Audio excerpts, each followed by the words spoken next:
This conference will now be recorded. That building's sold now. I saw that.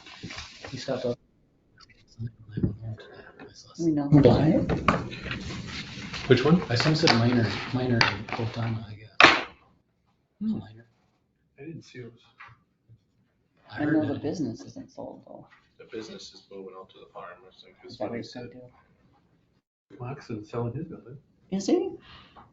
Neighbors buying it. You know, I'm not surprised because they want to do some processing, don't they? Well, they move all their cheese and meat cases to that building and just have current building be all butchering. Oh, wow. What building did they buy? One on right across. Used from to be the a school. gas station on the Maybe corner, have Jeff better- Moxon. Oh, Jeff Mox. Better parking here then. Oh, Yeah. yeah. Remodeling to do that. An empty building, basically. New roof on it. Mhm. And they did, Recent. they did a new floor when they did the. It's heated floor in there. Are you having Right. issues? Yeah,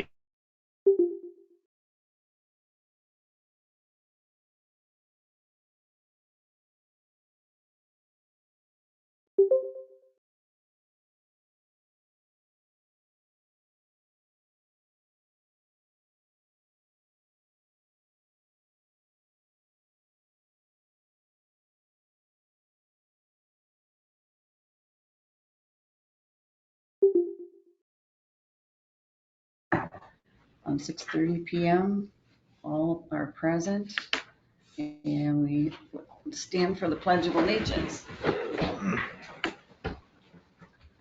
Pledge allegiance to the flag of the United States of America and to the republic for which it stands, one nation, under God, indivisible, with liberty and justice for all.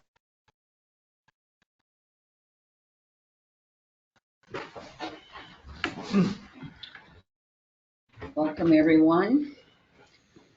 First up, we have approved the agenda and miscellaneous. We will be acknowledging a letter I received and an email that Lauren received. Correct. Acknowledging correspondence. Yep. Larry Muff can be added to the presentation, request and presentations number 1 for soil and water information. Under number 1 where? Requests and presentations. Oh. Oh, that's new, is it? No, it's always been there. And then I added just your catch basin questions. We'll just touch base on that in the water and street report, so. Perfect. Add further. Okay. Any- Move to, okay, so Go move to ahead. approve the additions to the agenda. Motion by Lauren, seconded by Chad to approve the agenda with additions. Any other discussion? All in favor, say aye. Aye. Opposed? Carried. Consent agenda items. You read the minutes and Mhm. South Broadway, I'm assuming is, Yep, and that's our share of that project. By the And I think we already approved it, but I thought I might as well just put it on there to approve it again. 5,000, right? all right. There will be some curb and gutter that'll have to be fixed too coming up, but that's the actual culvert and stuff. Okay. So. Motion to approve the consent agenda. Second. Go ahead. Motion by Jody, seconded by Chad to approve the consent agenda items. Any other discussion? All in favor, say aye. Aye. Opposed? Carried. Requests and presentations, we have Larry Moff. Welcome to the hot seat. Thanks. Well, as you probably know, I'm your representative on the Soil and Water Conservation District for New Richland. And this last year, as your SWC representative, I've been sitting on the LeSueur One Watershed Policy Committee. With the One Watershed, LeSueur One Water, One Watershed is a state initiative where previously every county had their own water agendas for their own the watersheds in their own county, but it hasn't been effective solving issues in a whole watershed. So the latest state initiative is to create a watershed task force for the whole LeSueur watershed, each one in the state. So since the LeSueur comes in Waseca, I've been representing Waseca on that, and it was Blue Earth, Waseca, Faribault, and Freeborn. And I've been on the policy committee. There is also a technical and steering committee. And the policy committee is, our role is we review the data that the technical and steering committee put together and bring to us. And they've analyzed, where the problems for the Le Sueur River for contamination and problems are developing. And they've recommending right now actions to address some issues. The last meeting, we were showing a rough draft of the implementation table that will identify all the proposed projects that they want to implement to address issues in the watershed. And I've been a strong proponent of New Richland's flooding issues. And unfortunately, we didn't have any projects on the implementation table to deal with the flooding issues in Richland, basically because we don't have a plan in place on how to address it. But that doesn't mean we're out of the picture. What this watershed is going to develop a 10-year program of state funding to address these issues. And then after 10 years, it's going to be an additional 10 years. So this is going to be it's about $800,000 a year coming into this initiative. And that's going to be every year.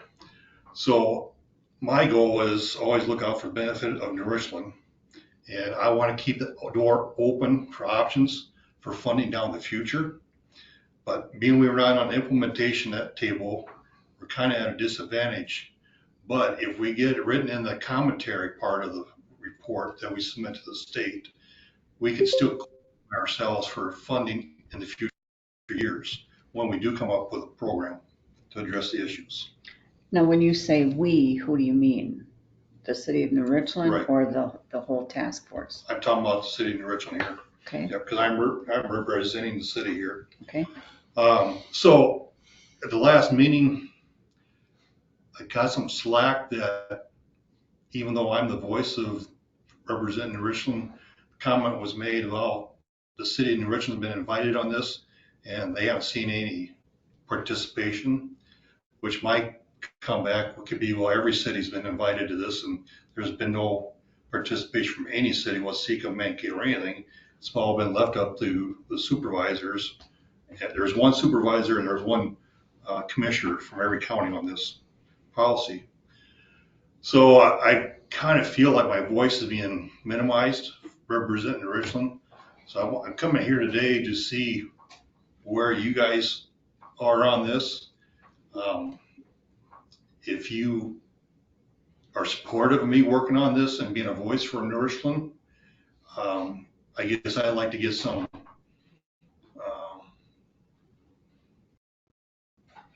I'm not sure how to say this, validation of what I'm doing that I can take back to them and say, I may be one person, but the city of New Richland council says that I'm representing them and I'm voicing their opinions too, their desires. I wanted to get more of a voice when I go back on Friday to the meeting to get something in the commentary so that later on, if we do get a program developed to address the funding issues, we have our foot in the door to get funds for that. Because if we don't get something in the commentary, we're going to be out of any funding in future years if we do come up with a policy to address it. So right now, my goal is just keep our foot in the door for possible funding in future years. But to do that, I need more of a support that I can bring to them that's saying that, yes, New Richland's support me on this, and I'm not just one person, that New Richland wants a voice in this and wants to be in the commentary part of this for future funding. Couldn't we do that with a resolution? Yeah, or just a motion. I was gonna say, do you need a motion on that and then maybe a letter typed up with the city of New Richland's logo on it? Yeah. That would be helpful if I take that with me Friday. Yeah. Is That'd that be good. something you could do before Friday, Tony? Yeah. I'll make a motion to have Larry represent the city as the voice or representative for the watershed. Second. Motion by Chad, seconded by Lauren to appoint Larry Muff to be our representative city's representative for the watershed program.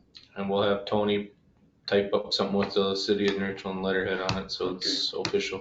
Does he know, you know how to get a hold of him? Yeah. So you can talk to him. I just have one question before we vote. Who's the county commissioner that's representing Waseca County? Dee Mauder Okay. From Janesville. from Janesville. Okay. She is the chair of the policy committee. Oh, okay. So since Waseca has, I think 82% of our acres in Waseca County is in the sewer, and then Blue Earth is the next biggest county, we want to make sure that we get a good representation there. So I appreciate that if the letter can state that, I don't know, how do we want to state it, but that, He's gonna make Well, I this think stuff you up. and Tony can Yeah, we'll figure something. that. so, all right, appreciate it. but- Wordsmith it. Is there any other discussion? That's fine. I do have a question too. Okay. So this $800,000 would be for those 4 counties to divide it up depending on the projects? Or $800,000 for Waseca County? Is for the whole watershed. Shed area? Yeah, now the steering committee has identified through all the data they collected, that kind of pinpointed where the brown parts are, Mm-hmm. their sources. And they've identified $15 million worth of projects to address certain issues, all kinds of range. There's not just one project, but there's a whole implementation table. Once we get finalized, I can bring to you. Yeah. But it's $800,000 a year, and it doesn't go to one county. It's wherever this Spread out where policy, yeah. where the policy committee and the steering committee wants to address issues first. So being we're the largest in Blue Earth, we have significant projects in Yeah. the watershed here. So are you talking about like widening the ditch to carries the water or Well, I doing? think there was some dams even talked about. Well, right? there's all kinds of options. Okay. What a lot of these state agencies would like to see on the landscape, especially in the Richland, they're more worried about the water quality. And so they'd like to see, if they had their way, several hundred acres of wetlands. And I can't, my goal is right now, is the aim here is protect water from flooding. Mhm. And I'm not worried about that wetland. And that's not really on the Le Sueur watershed agenda, these wetlands. But Good. we can't widen the channels out. What they want to do is keep more of the water on the landscape through cover crops, strip till, that kind of environments. Now, there will be a possibility of some structures, water holding structures that we can install. Excuse me, Larry, I just want to interrupt a second. We have a motion and a second on the table to approve this letter. So why don't we take care of that, and then Larry can fill us in on the rest of it. Okay. Okay. Any other discussion on the letter? Okay, all in favor, say aye. Right. Opposed? Carried. But there's a series, there's all kinds of endless opportunities, water holding structures, wrapping the banks. What I think the biggest goal is to slow the water down Yeah. Mhm. going into the Minnesota River, because the sewer is the largest contributor of sediments. But when you look at the bluffs downstream in the Mankato area, there's huge sediments going there. But there's practices out there that I'm interested in for the city of New Richland to slow the water down coming to town without, that has a minimal footprint to affect the farmers without flooding the farmers out. There's proposals out there on that last study that would take 80 acres here and there and put a permanent wetland water there. And I'm not for that. Mhm. I think we can, well, the cost of it, one thing, but there's programs or practices out there that can address these things. They're not widely utilized yet, but they're a new practice that I want to look into. So, Okay. Well, thank you. I appreciate I that. think over a year ago, we had a meeting We did. with Yeah, them. let me talk about that. I went to that meeting that you were talking about, and I don't know if you got email back on my response to when you sent us an email. I sent an email back to everybody here. No, Did you go to that meeting in Pemberton? no, I was on the road Okay. that night.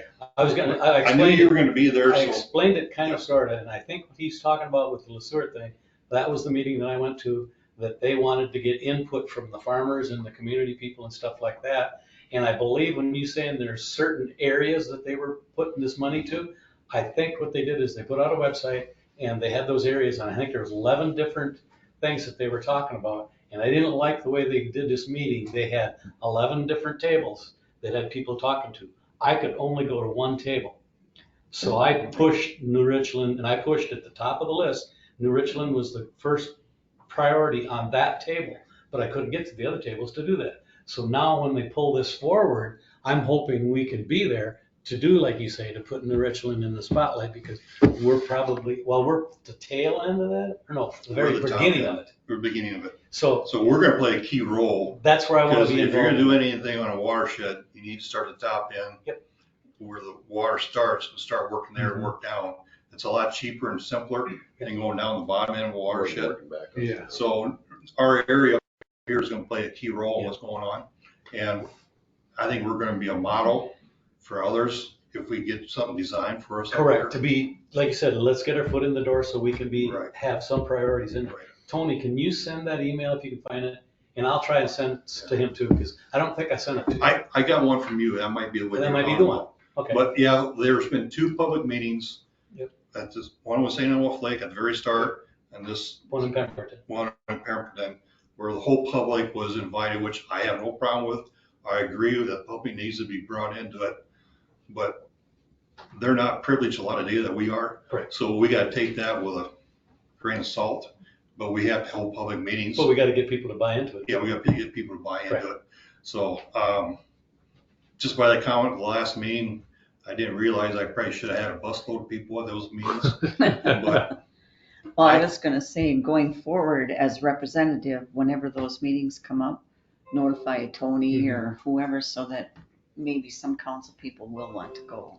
Now that we know we should be voicing. okay, yeah, 'cause I know I've been talking to Jason about it and following him Thank you for going. and, Yep. so. I'm really nervous with that. But the public meetings will be done, well, there'll be one more public meeting when it's all, published, the final review of it. Mhm. So, I'll be sure to invite everybody there.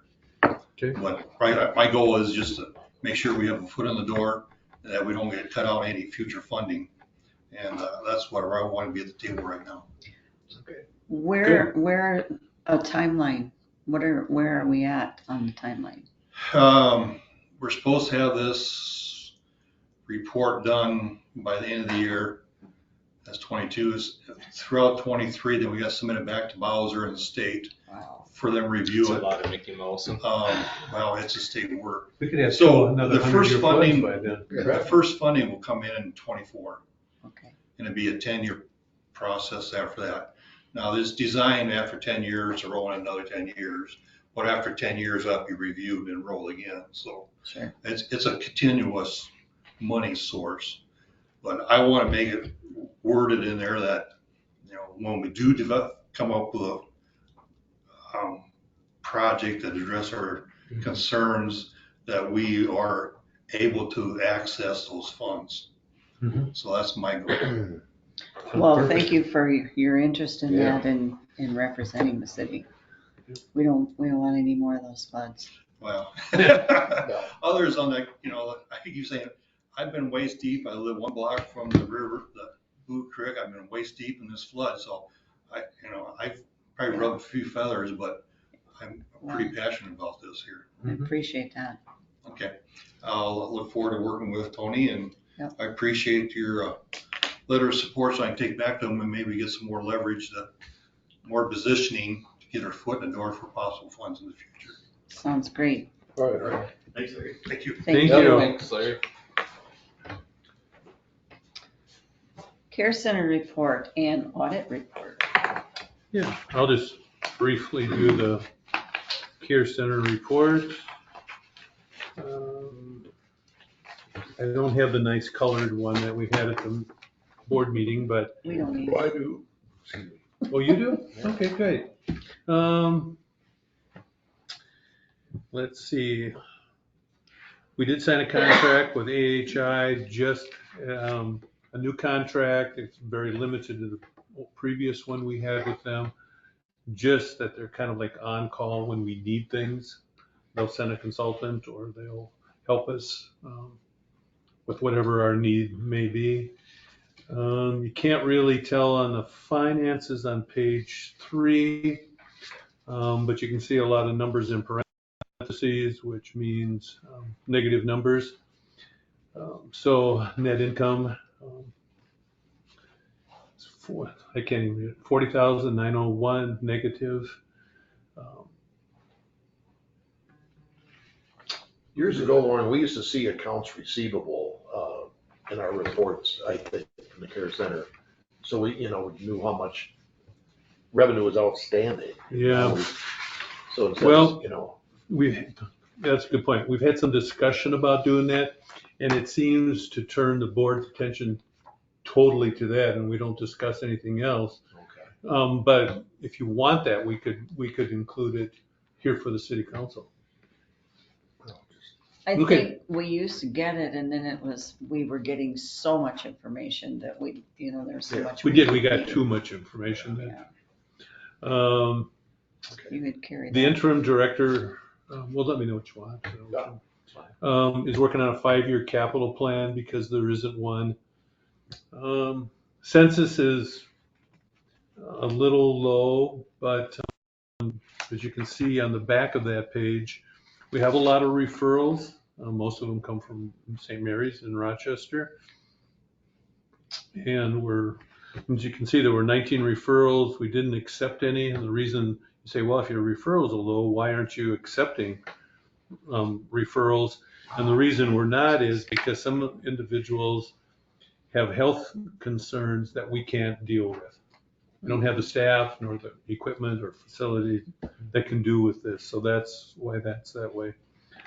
Staffing continues to be a huge problem. If you look on the bottom of page 4, down a lot of staff.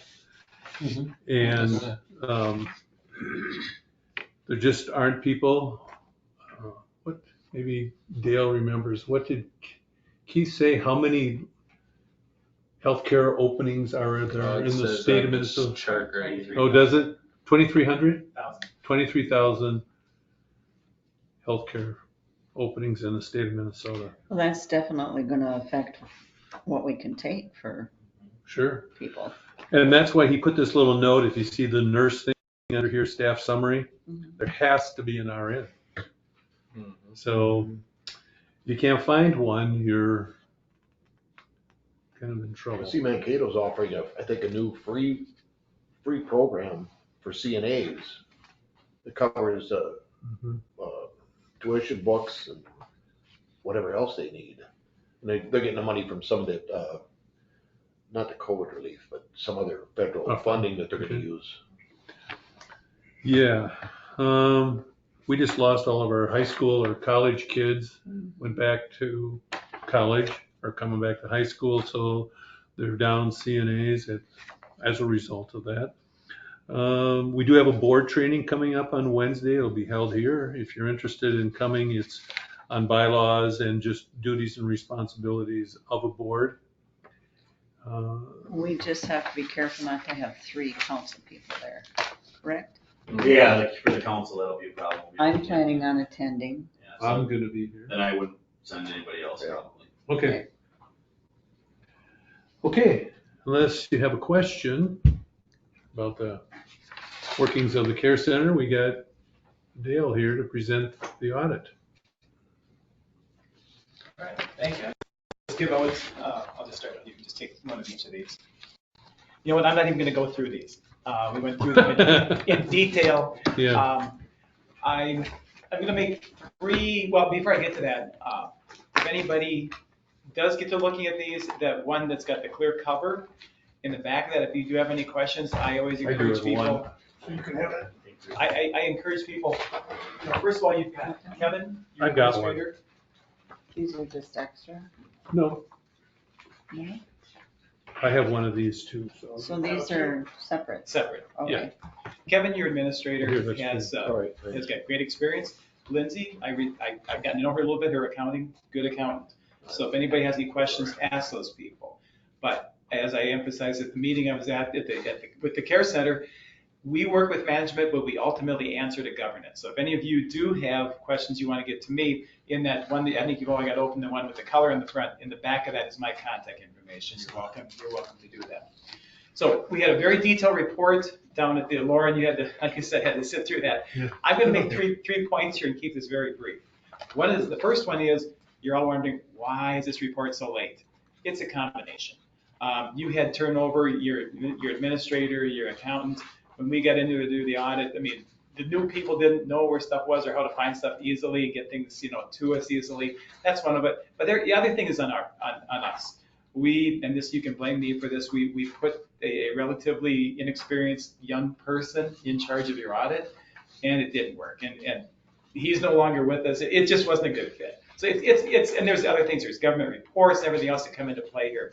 But it was a difficult year, and we're not any more flush in staff than most healthcare organizations either. So it's a combination. This report is going through its technical review. You should have a final, hopefully very quickly.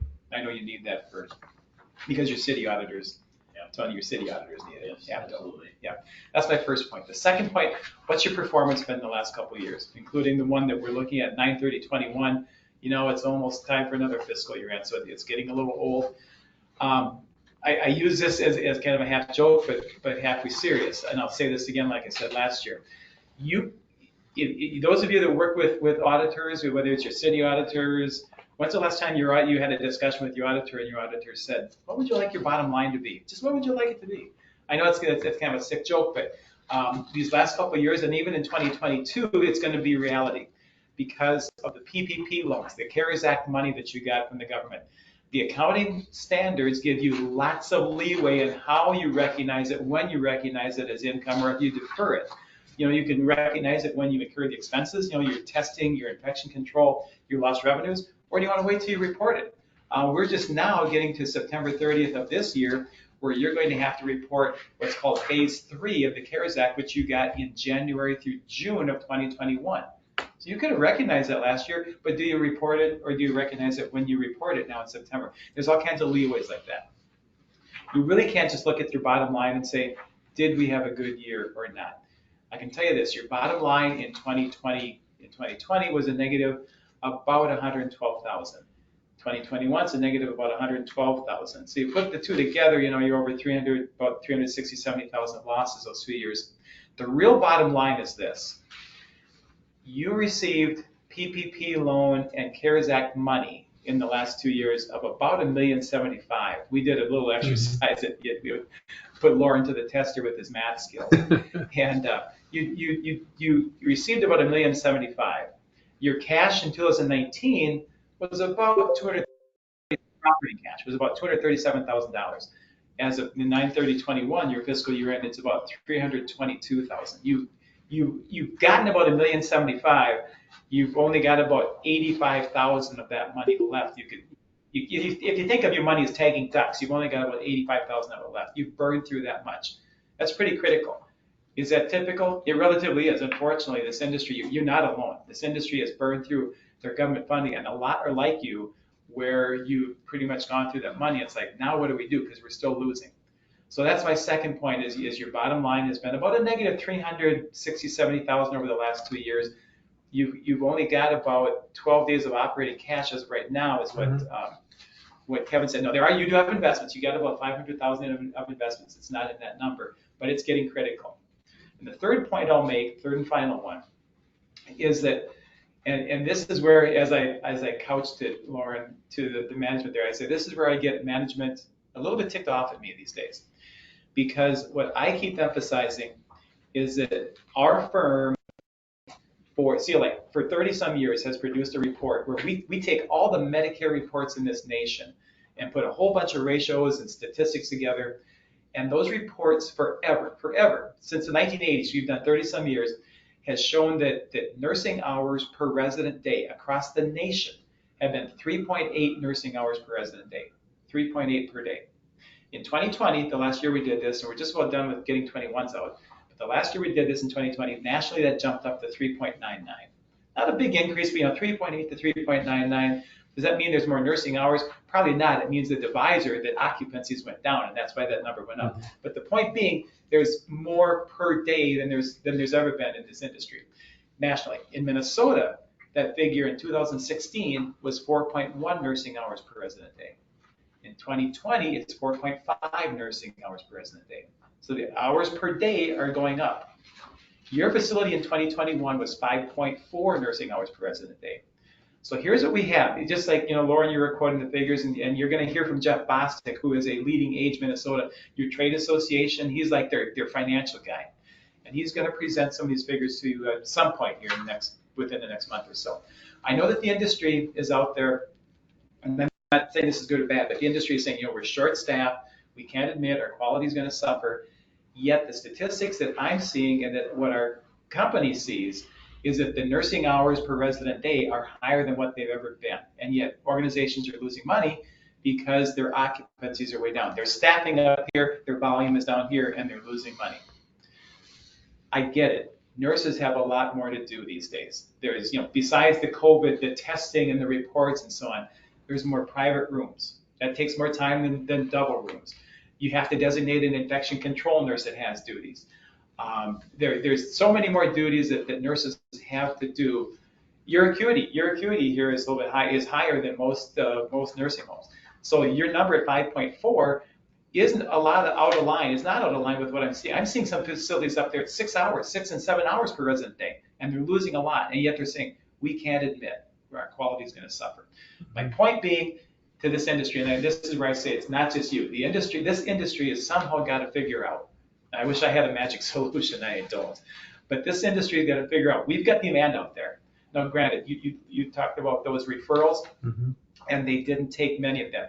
There's people calling from all over the country with behavior and drug issues and so on that most places can't handle. So I wouldn't, I don't get too concerned when I see we got all these referrals. Why didn't we take some? There's a lot of medical issues out there you don't want.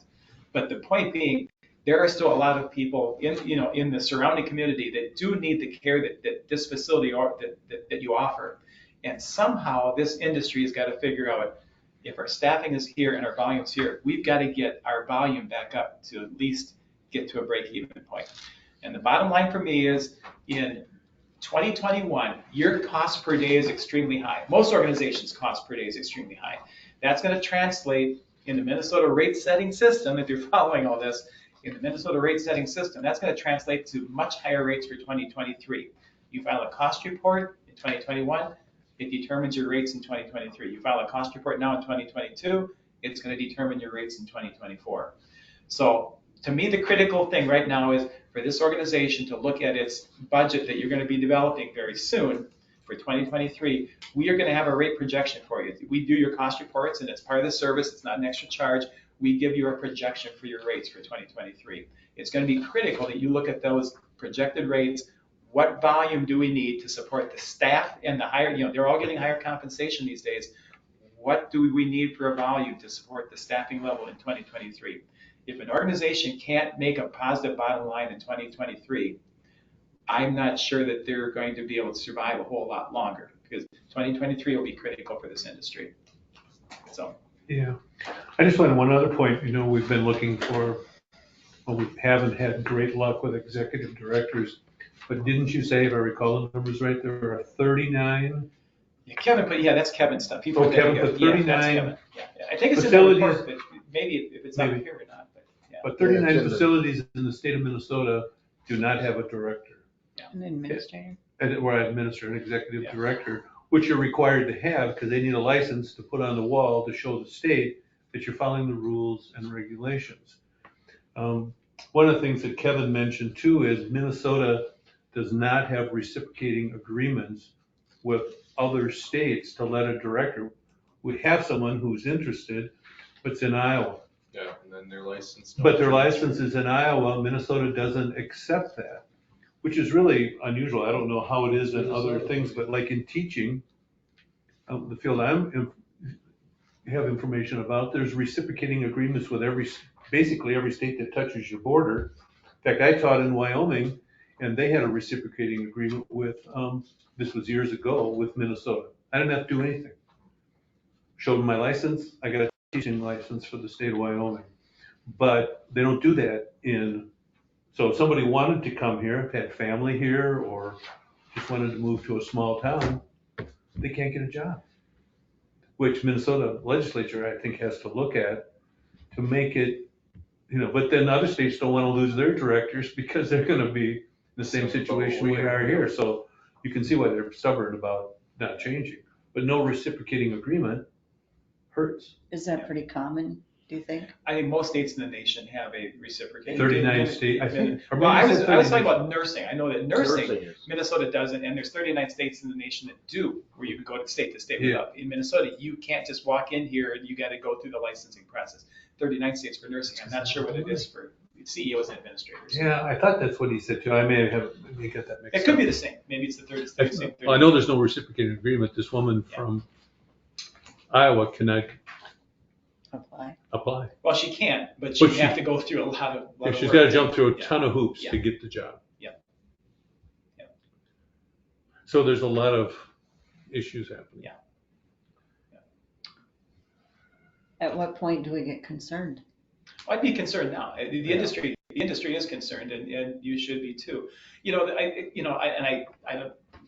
This is your decision. The beauty, I guess, or the good thing about being a municipal facility like it is, if you ever came to it, you've got taxing authority if you wanted to support it with taxing authority. I know some that do. I know that I wouldn't want to. I don't want to pay any more taxes, but if you think it's critical and it comes to that, you could do that. Well, we had Greg Dorney come in here the last couple of times, and so let's ask him to see if he can do anything. About the reciprocating stuff, that might help. I was just gonna say that somebody needs to lobby for that to happen. It's a lobbying issue. That's, leading age, that's where your trade association comes in. Okay. Yeah, I don't have any magic solutions, but you're not alone. You're not alone in this situation. There's a lot. The news is, but I also get, I take the so-called shortages where management and the clinical staff have got to get on some kind of wavelength there where they can make it work. Because we, in theory, have more availability than we've ever had on a per resident day basis. And that's industry-wide. Years too. Well, we're fortunate to have an interim director, or we would be in big trouble with the state. Can't keep him forever. No, he won't be here forever either. All right. Well, thank you very much. Thank you for having me, Cliff Doris and Alan. And any questions, you're welcome to get it again with your management, but I'm available also if you have anything. Okay. Thank you. Have a good night. Thank you. Will you send them an e-version when you have it done? I will. I will do that. Okay, thank you. Will do. Thank you. You take requests? Yeah. Email or phone only. Yeah. I know the number. Appreciate it. Do you? Make sure you stay up late from. Oh, good for you. I know that. I've called a couple times. Oh, Well, that's disheartening, isn't it? it's not very good news. Do we need a motion to approve the care center report? Yes, we do. I'll make a motion to approve the care center report as read. Second. Motion by Jason, seconded by Chad to approve the care center report. Any other discussion? All in favor, say aye. Aye. Opposed? Carried. People service. You got any? All right. Then come on up. So, I apologize, I just got stuff from People Service. I had just gotten it too, Yeah, so it's so, like I'm sending it to you. So it's up on the screen, I did not print it for you. Oh, I was gonna say. Yeah, I I did got this, okay, I did this 2 weeks ago. I took a vacation. Thought I sent it to the lady in the office up north to send back to you guys. I should just done it myself. Because I didn't do it. I had it ready and I never did it. So I apologize for that. But You're not okay. a whole lot, not a whole lot going on. That's only strike one for you. I know, yeah, I Yeah. shouldn't have taken a vacation. But I did. I did. So, I passed my seawater test. all right. Yeah. A couple weeks ago, I had to take it. What does that Toughie. mean? It's Well, like Hollandale is a D facility. They're just normal well, the size of their town. It all depends on what's going on in your town. You guys are a C. My waste treatment plant is a B. Oh, So, everyone's, it's just goes on size, population, whatever. But I worked really hard over the years on with my D license that I could take my C license, Okay. so I did it. So Well, I was congratulations. happy. Good Yes, for you. and now next month I'll take my C waste, and then the beginning of 2024 I'll take my B for out there. Okay. Nice. Yeah. You're Yeah. never retiring, right? Nope, gotta get You got too much work in Richland to do. I know. Yeah, it looks really nice. You guys should see it. It looks really nice out there. I've been painting all the railings, all the yellow on the stairs, the sidewalks, every caution place that he tagged me for. And, yeah, it looks really, really Good. nice. Good for you. Yeah, it looks really good. Thank So got safety features, wire around the motors that, they're old style, so they need to be covered. So I made cages for them. I'm all over it. Do you bake too? Yeah. All right. I should bring bars next time. That'd make me really happy. Otherwise, the engineers are, and the NPCA about the snail issue. Mhm. So I found this nice little thing from 2010 when there was a snail issue that I didn't know about.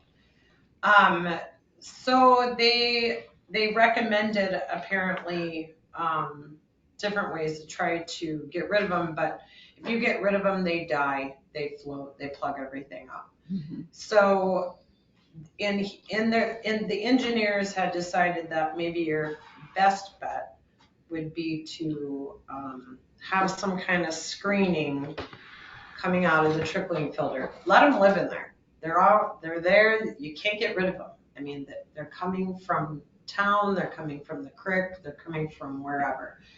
They just won't leave. They won't Dang leave. snails. I can't get them to Well, yeah, leave. there are So relatives. if we leave them in that trickling filter, fine. But when they come out of there into this box, there's no door in the trickling filter underneath.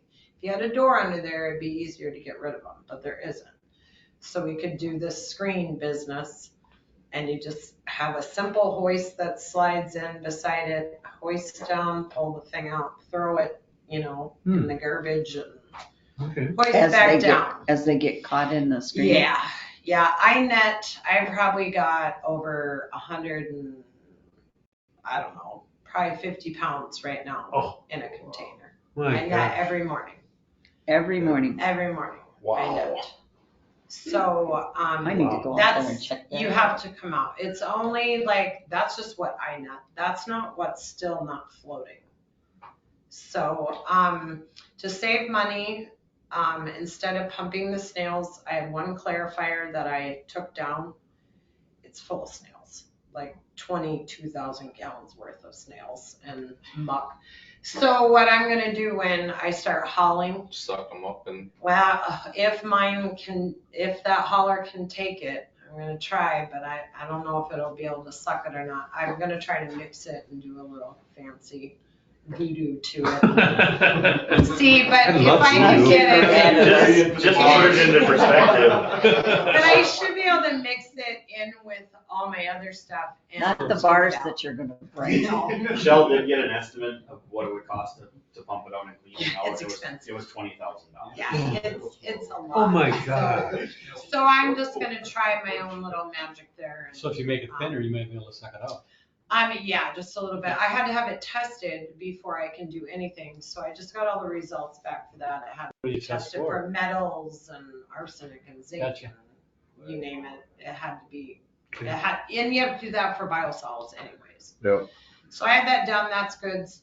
So I should be able to mix it in, and when I go to haul, it's going to be quite the haul. So, because I'll have my digester, probably 70,000 gallons plus another 30,000, 40,000. And those are all so- dead snails, correct? Yep, they're dead. Yeah, they're dead. But when they die, they raise your ammonia. So I sent an ammonia test to make sure that we weren't too high on ammonia. And the trickling filter is doing its job. It was going in at 24 and going out at 2. Cool. So that's what we want. We want that like that. That's what that trickling filter does. It takes out all the bad stuff. Well, not all of it, but most, generally all of it. So the ammonia is good. Otherwise we get a limit on that. We don't want that. No. So that's why I'm trying to get rid of the snails, because we don't need that. We don't need that problem of ammonia. How big are these snails? About that big. They're the tiny They're unique to nuisance this place, apparently. This is what this book says. Unique, huh? Unique to the area, and they don't know where they're coming from. They die once a year, and they're right on schedule. May, June, July, August, every month I've got to kill. So does Wasika have this problem, or Not a lot of Pisco, or people. You have really Waldorf? good water. If you have snails, you have really good wastewater. But it's when they die off, Oh. then they plug everything. So since 2009, they've been dying. I've only been here, what, a year and a half. So for all these years, they've been dying and sitting in there and just plugging and plugging. And nobody's been doing anything. So Wow. we can suck them out all we want, but we need a screen. It's going to be our cheapest way to do that is to have the screen made and have it slid in there to catch them. You don't have any prices on that? No, I found a guy that makes them though. Oh, Well, Good. that's the So first step. that's a good thing. yeah. So, yeah. Can you start tonight? I know, I wish. That, and that would be city, that would be city Has expense, anything you've right? read, Uh-huh. anything you've read, try and say, let's make it so they will not live here. Well, you have to be careful because you add copper sulfate, yeah, you might mess up a lot more. Yeah, I mean, other than chemicals, So, not really. Garlic spray, all that home remedy salt stuff. spray, That's right. lavender, Can we calcium, Lavender. whatever. Yeah, which they're not. In the quantity they're fluoride. here, you take too You much know. of that stuff even to use then. 'Cause Oh, it'd be yeah, cost it'd take a expensive, lot. cost prohibitive. Yeah, Yep. unless you found something that eats snails, that's Yeah. probably your best. Hmm. And I don't need any more critters because I'm full of critters out there. I don't need any more critters. I'm sick of running them down. So What kind? shrews, I had a shrew the other day. So. Now, this may be a stupid Did you question. tame them? Oh yeah, I took them. This may be a stupid question. Is there a way, Took him out. is there a way to trap them Did you and get sell that? them? You got that. Yeah, I did. I know what you're talking You can about. put buckets inside the trickling filter and catch them, but Would there be a market for them? got me. Oh, I don't way to got go. time. Something this big? I don't know, somebody else I'm would thinking have outside of the to. box. I mean, you go in there, that's a confined space, so not anybody can just go in there. Okay. Just asking. Yeah, Like I said, it's out of the Never box. hurts to ask. yeah, there's about 150 gallons just sitting there right now, but they're just shells, Yeah. so. But I mean, saying if they're living, you could use them to sell to somebody for bait. Yeah, I don't know. They're not big enough though. They're tiny. No. Sounds So, tiny. but anyway, that's what I thought. That's a good try though. Otherwise, yeah, he got the plug valve, the 6 that are needed in that basement that I use every day. And, there's just 6, I mean, out of the many, 6 is what really needs to be. They're getting to be where I'm on a 10-foot bar to open them now, so any further, I'm gonna need about a 20-foot bar to get them, so. They're getting bad. When you open them, it actually is cleaning them. So when you're opening and closing, well, if you can't get them open and closed, you're not cleaning them. You know, they're just. That was the price you gave me, that was just for the parts, that's not installation. That's not installation, yeah. And that's the other one, is trying to find somebody. What to do is it. that then? $8,715. For 6 plug And according to valves. the email that he sent Shell, he was having trouble even finding the wheels to turn those things. Yeah. So we're getting to the point where parts are gonna be obsolete. Right. soon. And that's what I have in there, is the Milkins. So I would Milkins like- plug valves. If you could see if you can find somebody who would install them and see what that charge would be, and then I wanna touch base with Tom and see if that's something that we can use our funds for. Sure. Since it is a Oh, wastewater yeah. facility, we probably can't use those funds for that. Good idea. The American Rescue Plan money. Yep. So I just thought that we probably we most likely can use that for the pump that was fixed by air, and then for this because it's water, sewer, capital stuff, so. I'm Nice. hoping to be able to pay for that. As we use that, you're tagging them, is that right? Yep, and we'll set up a separate line item just for ARP funds. Good. So, And there's no, yeah, because them plug valves, they'd either have to freeze the pipes, because when they made these, there isn't shut-offs in the right places on the digester side. So it either has to be at hauling time, like when I'm done hauling, and I can drop it pretty darn low to get, otherwise, if you go to take that out, everything is gonna come out. I mean, my basement will be full over there. There's no other valve to shut it off to get it fixed. That's the biggest, hardest thing out there is that. So it'd be nice to kind of have everything ready to go so that when she starts to haul it, we can maybe get the cold plug up. Either fall or spring, you know? So what do you say, up until it freezes, like October sometime? When you Well, say as soon fall? as soon as they get the crops out, and if the weather's decent, I can start hauling, Oh, okay. yeah.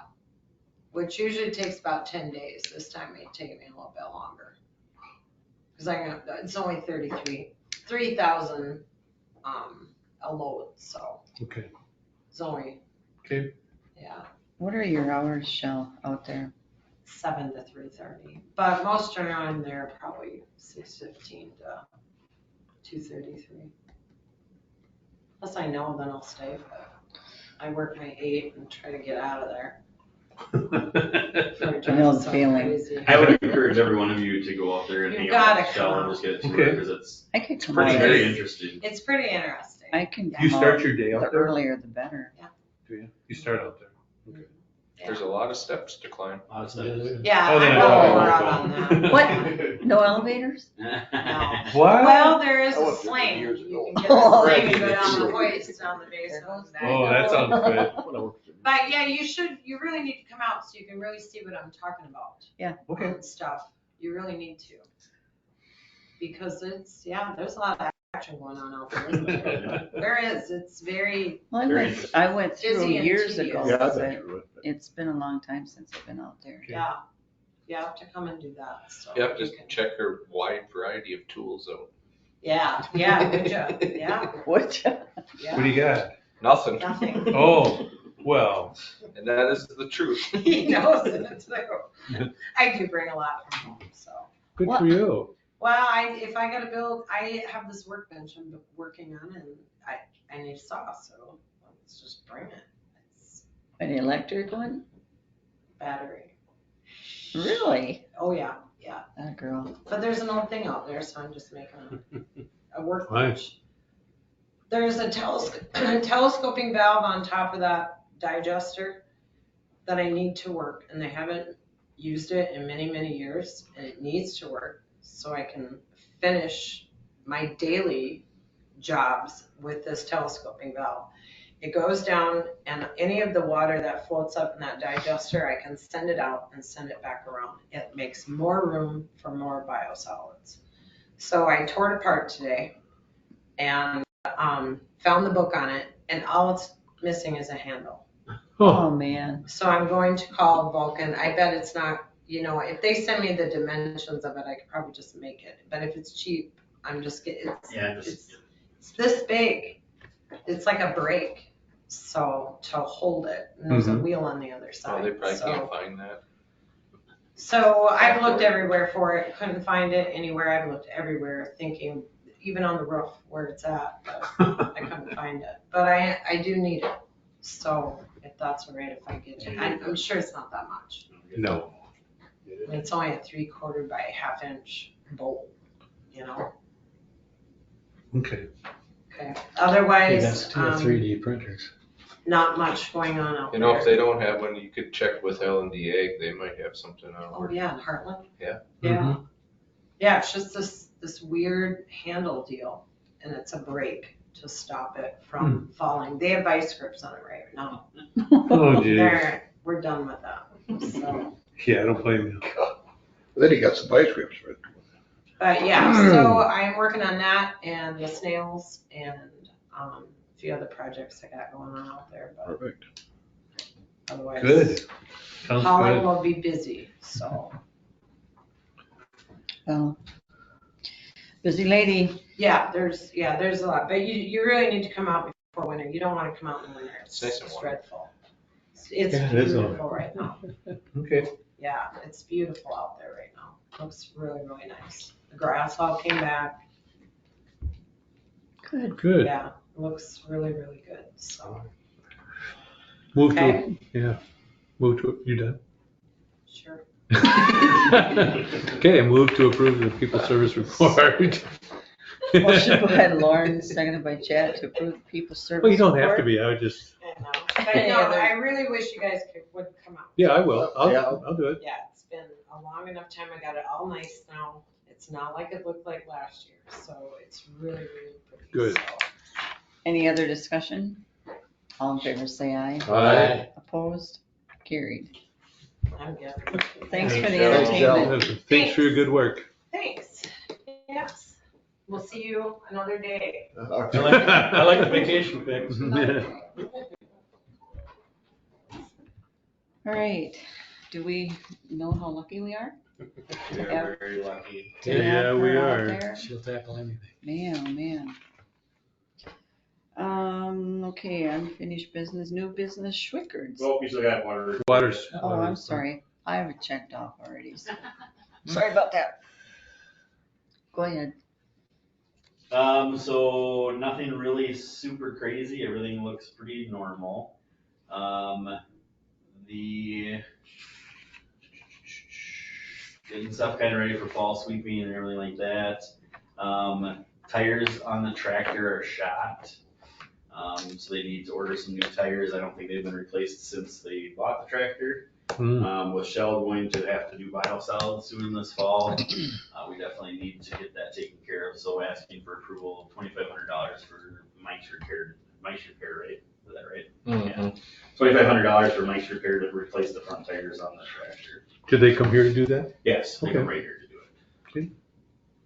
So move. Second. Motion by Lauren, seconded by Chad to approve the purchase of front tires for the tractor, $2,500. Any other discussion? All in favor, say aye. Aye. Opposed? Carried. Then the other item, between Eric and I's discussion, when we ordered signs, we did not, or we had a miscommunication and he did not order the street signs for the signs that have been replaced on 3rd Street and Broadway when they redid the projects. So those signs are not matching the rest of the signs in town. So to refinish that up, $489.48 would complete everything so that it all looked the same. It appears we're probably gonna have most of that on the sales of the old signs. People buy them? Yeah. Last Nice. time they were averaging about $30 to $40 a sign. Nice. So, I'm surprised. yeah, so I'd like approval to finish up that for $489.48. I'll make the motion. Second. Motion by Chad, seconded by Lauren to order the balance of signs, street signs, for $489.48. Any other discussion? All in favor, say aye. Aye. Opposed? Carried. And the only other thing I wanted to point out, because Eric said we'd probably have a question, I don't know if you see on well number 1, we have all zeros. And long story short, the people who were checking on it did not restart it properly, so it just was not on. So that's why there's all zeros on there, so it's back on. What do you mean rechecking? When they were, that was one of them that they pulled out and put back in or whatever, redid. When they got everything back together, they either didn't put the right switch on or didn't set the right thing in motion, so it just wasn't pumping. So that's why well 2 and 3 are up way high, because well 1 didn't do any work this month. So, but, Save on it. vacation. yeah, it was on vacation, so it'll all be back up normal next month. So that's pretty much all I got unless you have a question for me, bring it here. Oh, catch basin. Let's talk about that Catch quick. basin, yeah. So catch basin by the HUD, talked to Eric about that. He said the engineers have told him that it shouldn't even exist. It's not on any of their maps. It's Really? not connected to, they don't think it's connected to anything or whatever. So we need to figure something out, whether that's having them come look or scope or do some camera stuff to see if it's actually connected or if it's just a open basin. Well, there's an issue down there with water pooling in the north end of the parking lot for Royal Villa. Yep. And they're questioning why that's not going anywhere. Yeah, and that could be just, does it look like that parking lot is sunk at all on that side? Yeah, it slopes down. A little bit, There's always been. but water isn't in it that supposed to corner. be? Usually in the wintertime when it's Isn't it snowing. supposed to be Where's that catch draining basin back? in relation to that spot they're talking about? I don't It's know. out in the street. The catch basin is on the street? Yeah. Well, where most of them are. I don't know. That wasn't nice, was I it? think it looks like it's just I don't know. filled, I mean, I've noticed this for years, it looks like it's filled up with sand or It grass. Yeah, but they don't think it's not on their maps.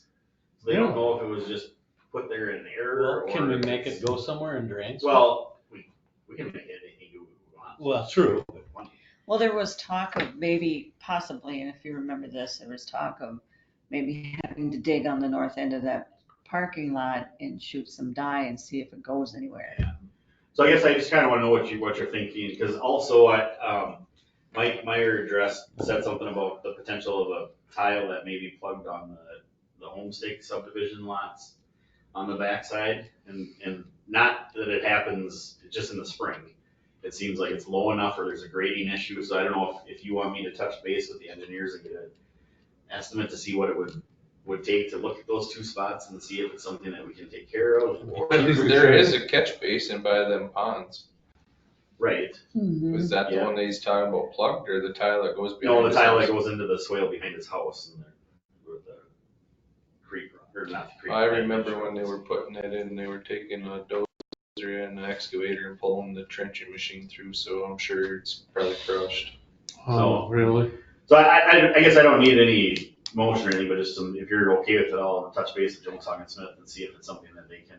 The Do two both of at them? once. Yeah, cool, because they did the engineering on Homestake and then they're our engineer for the city sewer stuff. Save a little money maybe.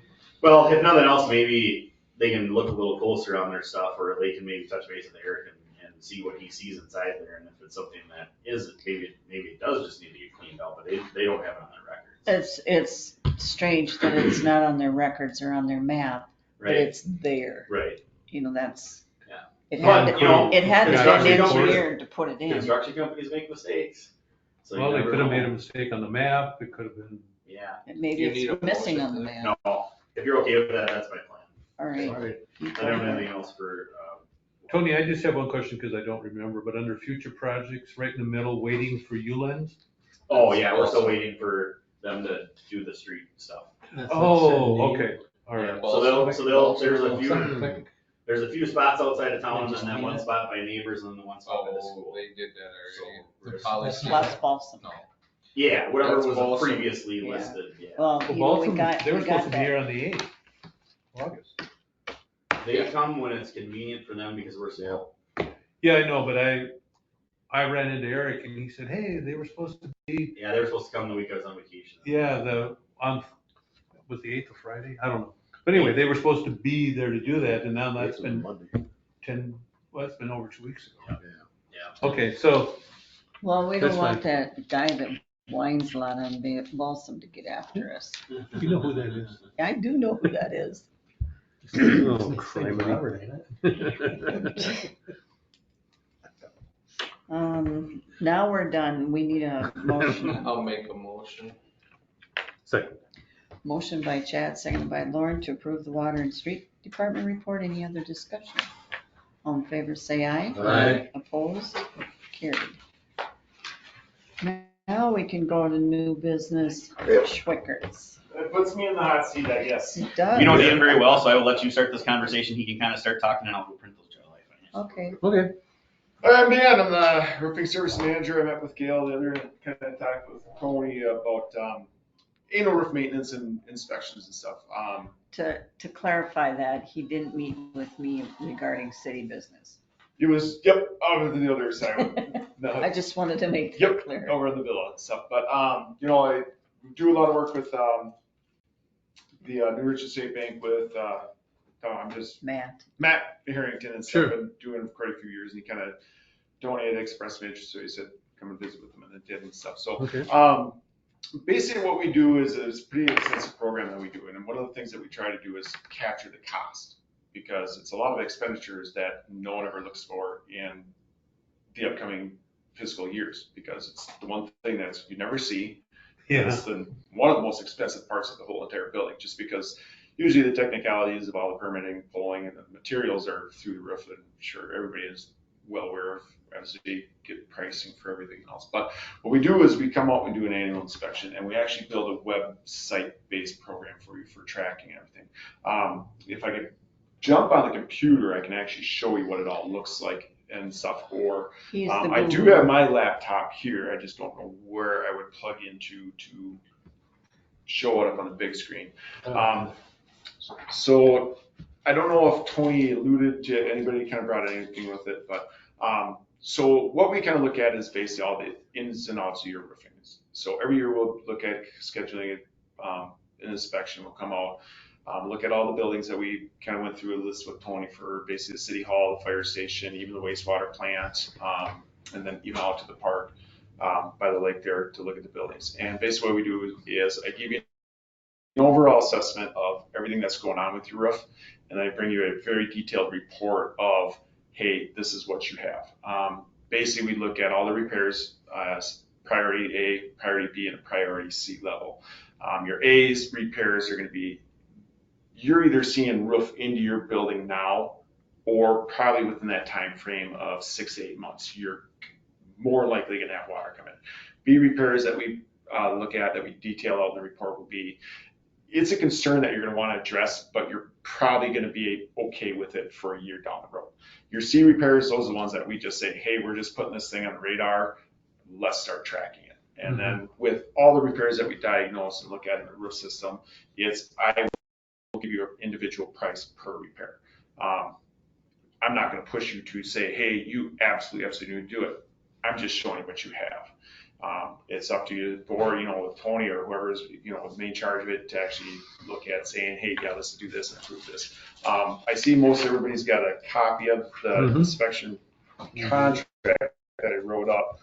I did bring another one with another paper copy of if any need one and stuff. But essentially what it is there's other benefits that come with it. And I'll kind of show you what the report looks like as soon as we can fire up the computer. Actually, anybody that has one open can fire it up and I can show you what it looks like and stuff like that as well.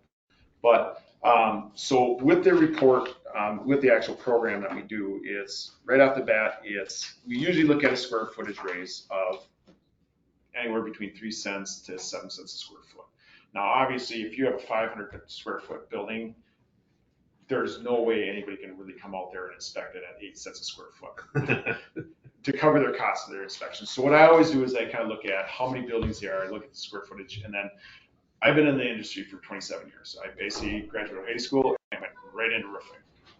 Don't know why, but it seemed like a good idea at the time.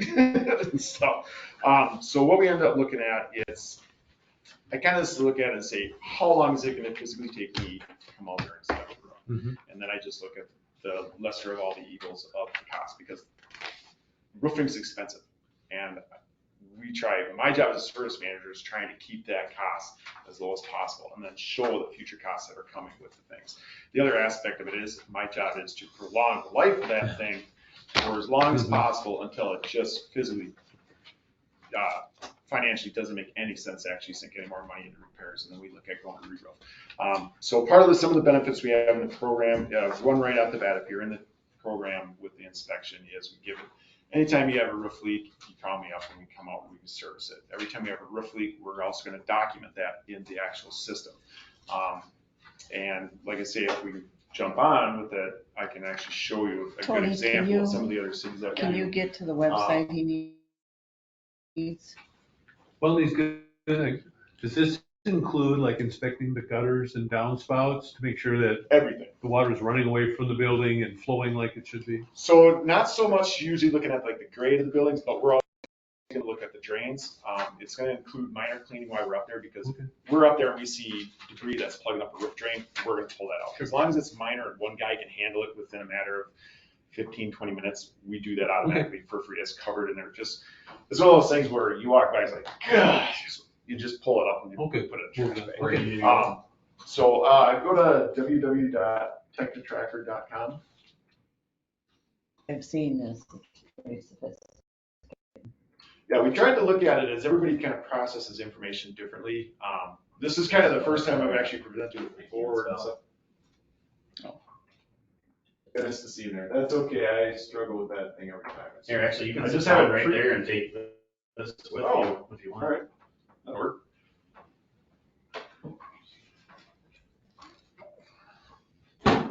There you are. There you go. It's up. So we designed this, every company's got their own inspection program. It's kind of a cookie cutter deal where they pay an outside source. We used to do it that way where we say, you know what, it just doesn't really provide the benefits we want for the customers. So we own this locks. We designed it, we built it, we take in suggestions on how people like to see their information, and we just keep adding to it because, like I said, everybody kind of processes differently. So Who thought of the name? what's that? Who thought of the name? So actually, Schwickert's, we've been in business since 1906. We started as a hardware store in Mankato. And as they grew and selling things, they just decided, hey, let's just keep growing. And eventually the hardware store fell out once the big jars, but they were selling so many furnaces, they started as HVAC. Then they went, hey, well, we're hiring roofers to install this stuff. Why don't we just start a roofing company? And so essentially we're the largest roofing HVAC contractor in Minnesota, but about 20 years ago, we decided they wanted to really put the Schwickert name out there. So they teamed up with 10 other roofing companies. And of course, no one wants to give up the company name because you lose that home base. So they said, all right, well, let's form a new company. So they formed Tecta America, and then they put it with the Tecta Tracker. So everybody keeps their own name. We just operate under the big umbrella of the parent company. So my viewpoint that I have is going to be different than what we'd actually build for you guys, because me being the administrator role, I get to change things, price things, edit things as the buildings change and everything and updates. So, but it'll give you a really good sense of what you'll be looking at. The thing I love about this the most is I've been with Schwickert's now for going on 8 years now, I think, and I have not had to change this password once. Hallelujah for that. Yeah. Do you remember Clark Deal working there? He might have been a little bit It before my must have time. been fortunate. Yeah. I was, when gas prices were really cheap and the pay scale was a lot different from living in Rochester, I commuted to the Twin Cities every day for 17 years, roofing. And then finally I ended up on a work injury, just a freak fluke of an accident. And then I spent 2 years worth of knee surgeries. And I'm like, maybe I'm going to start looking a little closer to home now. And then kind of bounce around a little bit, but then I found Schwickert's. So what I'll do is kind of show you, like I said, we try to track as much stuff as possible. We do this with a lot of other cities and a lot of entities. Now you can kind of see my portfolio of all the different customers. And this is just a small snapshot of what I look at. But I'll probably show you Olmsted County. We do their inspections just because they've been doing it the longest with us. So they have a really good case history of what they have. I'll show you Spring Valley. Spring Valley is actually really relative to like you guys. Small town, love going down there and working with Chad down there. But their buildings are really, really similar to what you have for structure size wise, roof system wise, and everything. Kind of the overall. It's kind of spread out on all four corners of the town and stuff. So I'll actually jump to the wastewater plant and show you. So once you log in, I'll have each individual building listed with its own address, and I'll probably work with Tony on making sure we have all the right buildings before if we accept this. But each individual building will get its own inspection site. So it'll be under the whole city, but we'll break it out each. So that way we can track the costs individually of what building or what entity of the city is spending the most money. You take pictures, will they be posted? Yep. Watch. Okay. So I'll jump into the wastewater plant. And once I click in, it'll take a little bit to open up. And now it'll actually go to that physical site address. Right off the bat, it's, I'll give you a couple of aerial Google image map, pretty picture of our sign for where they're looking. Because this one's kind of like yours, just kind of off the beaten road where I type in an address and it takes me to California. Is that north of the highway going between Spring Valley and Wyckoff? Yes. Okay. Yep. My brother lives there. Oh, okay. He only lives about half a mile east of there. Yep. And so what we'll do is, like, once you get into each individual reference section, so this is just a quick snapshot of everything. So every building or roof section that you have on the building, I'll also have that labeled. Now, if you want to call it a specific name, I can call it a specific name, like especially like on water plants, a lot of times they say, you know, they want to know the rectifier or they want the, you know, the pump houses and stuff like that. However you guys want to see it, I'll build it to your needs, how you want to call them out. Because that way sometimes it makes it a little easier when you're in meetings and stuff to say, hey, this is what we need for the pump house, the roof repairs. So this is a quick snapshot of what it is. Up here you'll see this projects page. This is where everything gets tracked. So if I click into the projects page,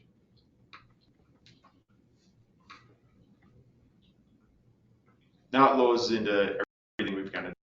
So every time you see one of these here, this is an actual project that we did for the city, whether it's a roof inspection, roof leak, the facility roof out, the contract repairs. So even after I bring the reports to show you all their deficiencies, I always bring a proposal and say, hey, if you want to do the repairs, go ahead and sign them now, or if you got to meet with it, discuss it, that's fine.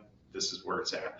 All the way even with the facility roof audit. So I'm going to go into this year's facility roof audit, which is right here. And I click on that.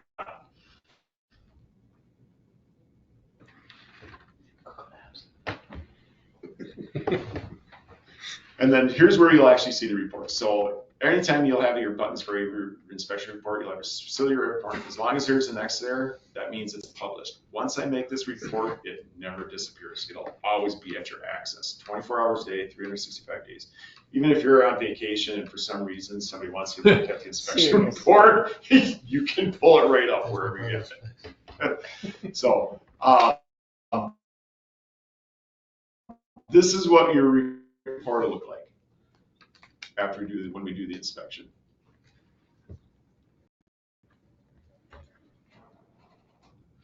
Expand that out a little bit. So cover page, nothing really fancy. Gives you, you know, a couple of pictures like you probably seen or before. Table of contents kind of gives you a quick catch of what's going to be in the summary report. And then we're actually going to CAD map everything. We're going to physically hand draw each individual building, each individual roof section, and map everything. So we do that just because in the event you want to start getting bids for things, you can literally say, hey, here's a CAD map drawing, just give me a quick budget price from any competitor or anybody you want. So it kind of eliminates all the hassles of making the appointments, have it come out, do the measurements, and waste time. Or just even for your overall knowledge of, say, what do we have for square footage wise? Insurance companies like to use it sometimes as well, just to help save cost wise, and so they don't have to drive all the way out to look at it. With that, we'll get buildings and grounds photos. Not like you've ever seen the building. Well, you guys probably haven't seen this one, but your plants and everything, they'd have the grounds and building photos. A couple more pictures of the photos and grounds. Then we go into the project overview. So what we'll do is when we label all your roof sections, that's going to be in the report. When we do the CAD drafting and the mapping, we'll actually give you the square foot totals of each individual system type. That breaks down what the roof system is. Metal, whether it's structural panels or it's architectural, there's a big difference because the structural panel actually ties into the truss system and the girders and actually helps with the overall snow load and safety ratings of the building. Versus architectural, it's just there for design and to help keep water out. EPDM, that's going to be a standard rubber roof membrane. There's in this, so every roof system that we have, we'll call it out per roof section. And we're going to give you the approximate age of what we discuss on it. Now, if we know through history with you guys or Tony in the buildings, and he tells us the exact date when it was installed, I'll put that in there because it's important for us to know, because if the roof's still under warranty, we want to make sure we use only warranty materials because we don't want to jeopardize a random inspection by a manufacturer to come out and say, that's not my patch, your warranty's done. We don't mess around with that. The ERSL, I'll kind of break into that when we go a little further, but here you'll see the quick priority A's, B's, and C repairs. They say the A's are those, usually are your puncture holes, tears, splits, breaks in the system, something that's either currently letting water into the system or probably in the next 6 to 8 months. B's, it's a high priority, it's a higher issue, you're probably good for another year. We're going to track it, and we might get lucky on a good weather year, and you might be able to go 2 years, but we still just want to retrack it. C, we're putting that thing on the radar. You always have the choice if you want to take them or if you don't, it's your choice on that. financial forecast. This is kind of where a lot of people like to have this, is we will build the budget for you. It's where, you guys aren't the roofing professionals. A lot of people aren't, they don't know the true cost of things. So we'll try and build that budget as accurate as possible for you guys to plan for the future. Here, since we're usually on the inspection, we're only going to show you up to, 4 to 6 years. And this is where you'll find it. And it's broken down per individual roof section. Now, if you had a capital page, like say if we had a roof section that was down 3 to 4 years out, you would see that cost right off the bat in the report. And then it stays in that report each year as it goes forward until it actually goes to re-roof. The pending repairs, that's what's actually captured in the report. The program fee for this one is actually on inspection for that single site was $600. The additional service fees that you would see on the report, that's kind of saying you should budget about this amount of money for this building for that random roof leak that might occur or some sort of repair that we may need to do. Doesn't mean you need to spend it, but you might want to just budget for it, and then your total cost and so on. Scrolling down into it, then we actually go into each individual roof section. So this is section A over the main warehouse, the main shop where they got a lot of the trucks and the facilities, and this is where their office space is. But here you can see the picture of the overall roof view. The system type is metal structural, just under 7,800 square feet. It's a mechanically fastened metal roof. Rough install date was 1996. Manufacturer, we're not sure who it is. They got a big mix of different fasteners over the years, so we don't know if it's an AB Systems or Butler metal panel. I lean a little bit closer towards Butler just because of the profile of the design and that. If we know the manufacturer and contractor who installed it, we're going to put that in because that way we know who has what, and if it's a 2-year-old, if it's a 1-year-old roof, there might be a contractor warranty with it for the first 2 years. And obviously, I'm not going to say, Chad, you need to have us do these repairs. As me not being the contract that installed it, I can nullify their warranty for that coverage, and then you lose a year on the actual overall warranty for the coverage of the building. If it's past that 2-year mark, as long as you're a certified installer of the manufacturer, you're not going to avoid the warranty. That's one of the biggest pet peeves of mine is a lot of companies will say, well, no one can touch a finger on my roof. And it's like, well, no, I'm a certified installer. That's the only one that matters because it's the manufacturer that carries warranty, not you. So then we break down, if it is a warranty type, we'll actually put that information in there because we give this report to the guys when they go out to make the repairs as well. And that way, if we know it's under warranty, we're always going to use warranty materials. If we know it's out of warranty, then we're going to look at using whatever, a lesser generic cost. Most of your generic brands are all manufactured by Firestone Carlisle, so it's really not a true generic, something you find off the internet to buy. It's just doesn't meet the exact strict standards, so they just drop it down into a lower category in that. But it's still usually manufactured by all big name brands. Bending repairs, it'll give you a quick snapshot, and then this is where you're going to find your budget page with it as well for each thing. So this one's got an ERSL of 7 to 9 years out, and there's their replacement cost right there. So we build that budget. That budget's always going to stay in there as long as this report continues. Every time we put that cost in there, that's going to be for going back with the same roof system. So if it's a standing seam metal roof, we're basically going to say we're going to tear off the metal panels, put a new metal panel roof up back on. However, when it gets closer to the time frame of like the 2 to 3 year range, I'm actually going to physically have one of our project managers come out, and then we're really going to dive into the roof system and say, can we go with a infill roof and change it over to a green energy efficient roof? Do a retrofit infill. We're going to add insulation between the metal ribs and put a bright white TPO roof in it. Or is it something that, do we have the option of doing a roof coat to prolong it 10 more years, get a warranty, and then look at doing a new roof on top of that? So it's always going to be designed to tear it off and go back with the like system. But once it actually comes time to the season, we'll present you with options because, like I say, there could be huge cash savings to go into a different roof system altogether and better benefits. Going into that roof assessment, the profile points, how we get to that age and the ERSL. These are all the things we look at. We look at the seams, the surfacing, membrane, the flashing, decking. We're not physically going to really cut the roof open to look at the decking, but a lot of people use their sales guys to do their inspections. I don't. It's either me personally going to come out to look at it when I want to really need to get out of the office, Or I actually just use my foreman. I've worked with them extensively to train them. We've once sent them through training classes and those are the guys that are in the field. They're the ones that know when they're walking around what's rotten deck versus spongy insulation. Those are my inspectors because those are the guys that see it every single day. They're not just looking at a sales professional of what the manufacturer rep says to do.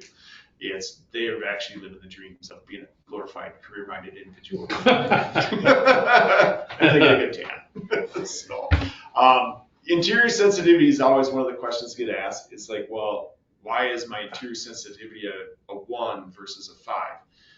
Well, we look at that as if a 5 is basically a wide open empty warehouse with a bare concrete floor. There's really nothing going to go wrong with a little bit of drip on it. Now, a 1 would be if it is leaking on top of Gail's desk in the middle of the day, we want to make sure that we don't wreck anything inside. So when you see that lower score, that usually just means it's more high sensitive area, whether it's a leak inside a server room or if it's in a bank vault or whatever we see that is. We ask those questions. The foreman comes to site, he'll always check in with the site manager, whoever man on this site, just to see, hey, what's in the building, how critical is it? Because that bears into how fast we want to address the re-roof needs.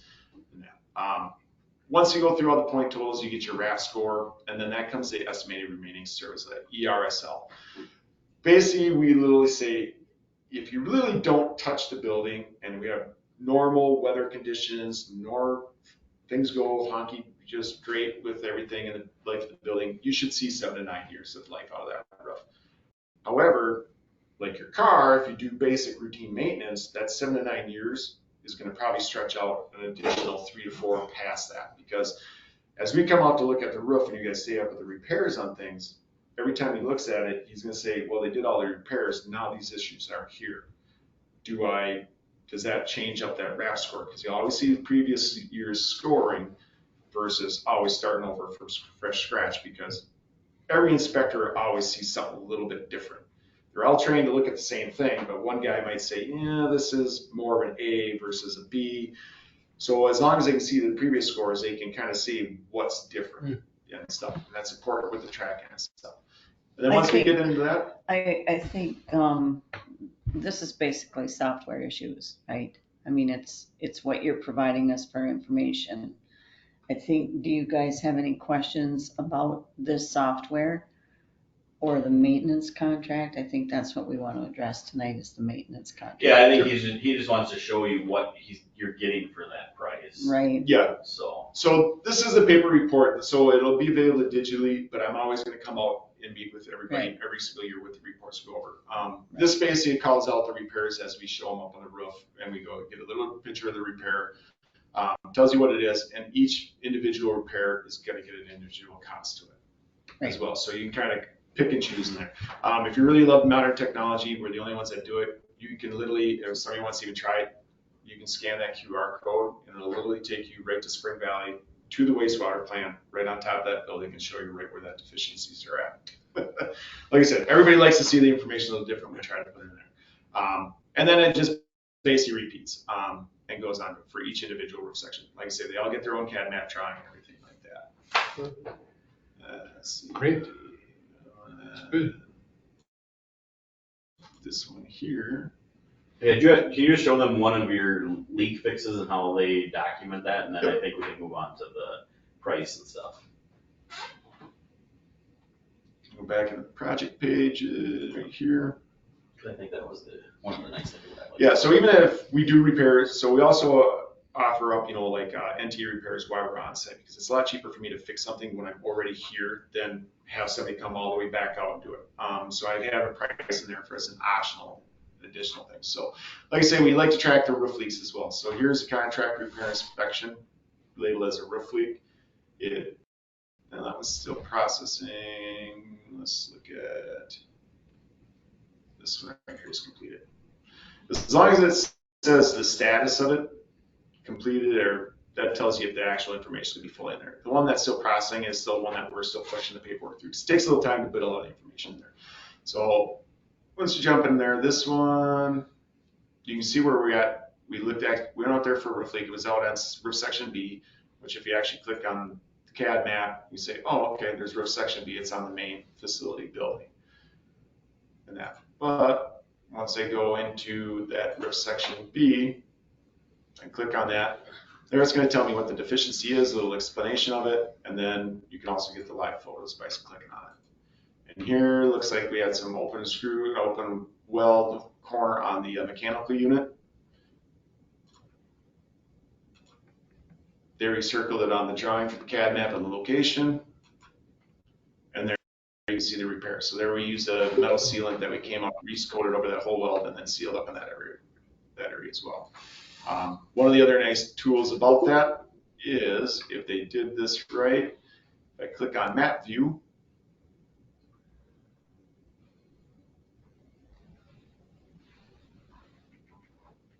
it'll populate in.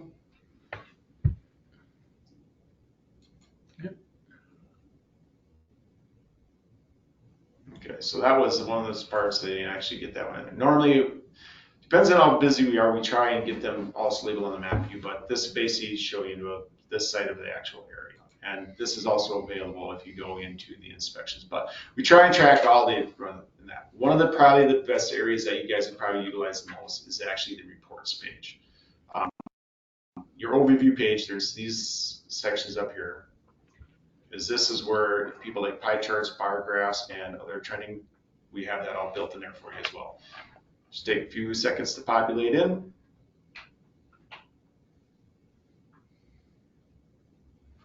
Five-year budget plan, estimating room service life, it'll populate in here in a couple of seconds. ERSL by roof type, and this is for all the facility sections for the city of Spring Valley. If we want to look at the history report of what we've been doing for the facility, annual roof expenditures, and they're all interactive as you just hover right over and they'll kind of show you the information you want. It's a lot to take in right at the bat. I am not a modern technology guy by any means. I'm an old farm kid, grew in the country. My idea of contracts are handshakes and I trust what you say. I was deathly afraid of this thing when I first saw it, but after a week of just playing around, I'm like, this is about the most simplest thing just to maneuver around and go through. It's just a simple click of the buttons. Probably one of the things I could probably utilize the most for the reports. If you want to use the trending section of it, you can see where the trending of the data for the RAP scores. And this is where you also see a lot of those other costs. This is all those buildings that we've done reports and expenditures for roof leaks, roof repairs, all the way through. You know what? You just click on it and it'll show you what the invoice was, what the history of that was as well. One last part of it, the reports page. Someone's got to develop a budget page. This is where whoever's doing the books on it and maintaining all the billings, we can run basically an expenditure report on everything that we track. Anywhere from capital expenditures, if you want to see landscape, we can actually give you a budget price for re-roofing it out 10 years. Top line summary, I always bring one of these out for you. And it's a simple click of the button with it. Like I say, we put all the information in so you don't have to, and then right now it's pulling every single last expenditure that and all the budget numbers together from all the roof sections. And I probably don't have CF or don't have it on here, so we'll see if it opens or not. Probably the only one that would use this is. Yeah, that was the one that we couldn't get administrator, to. right? Probably me. Yeah. But it would be nice, I think the reason that it's nice to show you guys this is when we go to that budget hearing and we talk about stuff, we can pull this stuff up, and so these are where The it's live 5-year, to replace yeah, these especially the things. bigger projects with the 5-year budget, Yeah. definitely. And the project summary kind of runs that too. But like I say, you can run that with the repair history, leak history, inspection history. We try to, and then here's the other project summary page that'll kind of put that into perspective of everything that we've done out on site. Like I say, when you're in it, we try to track every ounce of information that we can so you guys get the most accurate knowledge of what you're looking at for the information with it. And that is part of the actual inspection program and stuff. And again, like I say, 24 hours a day, 7 days a week, as long as the internet's up, you can grab it and stuff. All right, I'll take my stuff back now. Log out of here so that I don't get in trouble for. You can leave that open so they had some stuff open. As you can see, it's pretty sophisticated to keep a lot of history here. Yeah.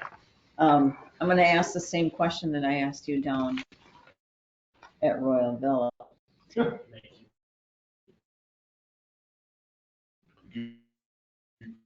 You've done work in Richland here on city buildings, do you think? Yeah. So not per se the actual city buildings, but I know we did the, pretty much a lot of the roofing work for the school district. And then we also, work on the New Richland State Bank. Okay, well, that's not where I was going with this. My question would have been, if you've done any work on the buildings within the city, the city-owned buildings, can that be put into the software? If you had, I asked the same question down there. Possibly. I wouldn't give you a for sure 100% yes to put my foot in my mouth, but if we had enough information From a past job. from a past project, we could potentially pull that forward. We would just have to. It would be nice. It all really depends on my records and notes and how I kept it. Actually, no, we could. To take that back is Deco Products down in Decorah, Iowa is a prime example. Is I just did a roof repair project, and right after I completed, they elected to sign the contract for the inspection. So I was actually, it was within about a month's time, so I was actually able to create a project, and then I pulled all the information in the project, so they could capture that with it for this year. So within the time frame, I'm sure I could, if I had enough information, I could easily do it. Or I should say, not me, the wonderful gals in Mankato that do all that glorious work. Much better at it than me. But now, if need be, we could. I'm just gonna throw this out there because it's a discussion that we had with Royal Villa. If we don't take the maintenance agreement, we don't get that software history. Okay, just so you know that. Yeah, correct. And we have access to that as long as we have a contract, maintenance contract. Yep. So with the contract, I have it set up as an automatic renewing of a year, so renewal every year. Basically what I do is whoever is really in charge of what Tony normally is, a lot of times the city administrator, we work with them. I would literally call Tony every year when it's time, usually about towards the end of February, because then we're starting to build our spring inspection schedule. We try to do all the inspections in the spring because we want to try and see what Mother Nature and winter did to the building over the years, over the winter months. So I'll always call up and say, are we good to go for the roof inspection this year? If he says yes, it's the same cost. It's never going to change unless I've got some contracts that have been doing it for 8 years and I haven't had to raise the price, because as they would do the repairs, it actually would go a little faster for the inspector. So even though my cost for man hour has gone up, it balances itself out.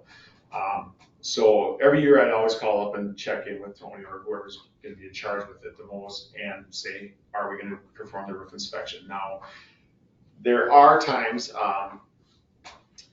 Fillmore County, we were doing a roof inspection, and when COVID hit, they lost all their budget money.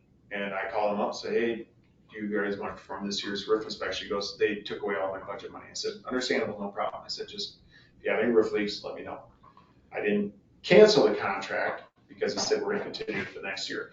We can also set this up to be every other year. Obviously, every year is the better way to track it because we're putting more information into it and we're keeping on to it every year. But if it needs to go every other year, I can easily do the same thing and write it for every other year. I've got a question for you then. Yes. Say with contract and we had some repair, or we re-roofed the whole thing and you guys did it. You still keep that information for your records in your database. Then now what if we came along 5 years from now and say, hey, we're wanting to do a budget. Can you give us numbers? Do you charge us to give us those numbers then? Usually not. So we're always going to give you more of an estimate of something like that, kind of a free of charge. And every company offers that. Hey, we'll come out and do, a free estimate for a complete re-roof. Basically, what we're doing is we're tracking to help you budget for what's up and coming. Like I say, there's never going to be any pressure for me to come in and say, Jason, I'm literally going to tackle you to the ground and twist your arm behind your back unless you do this repair. That's never going to be the case. I'll kind of just say, we're just showing you what's out there. It's completely 100% your decision what you want to do.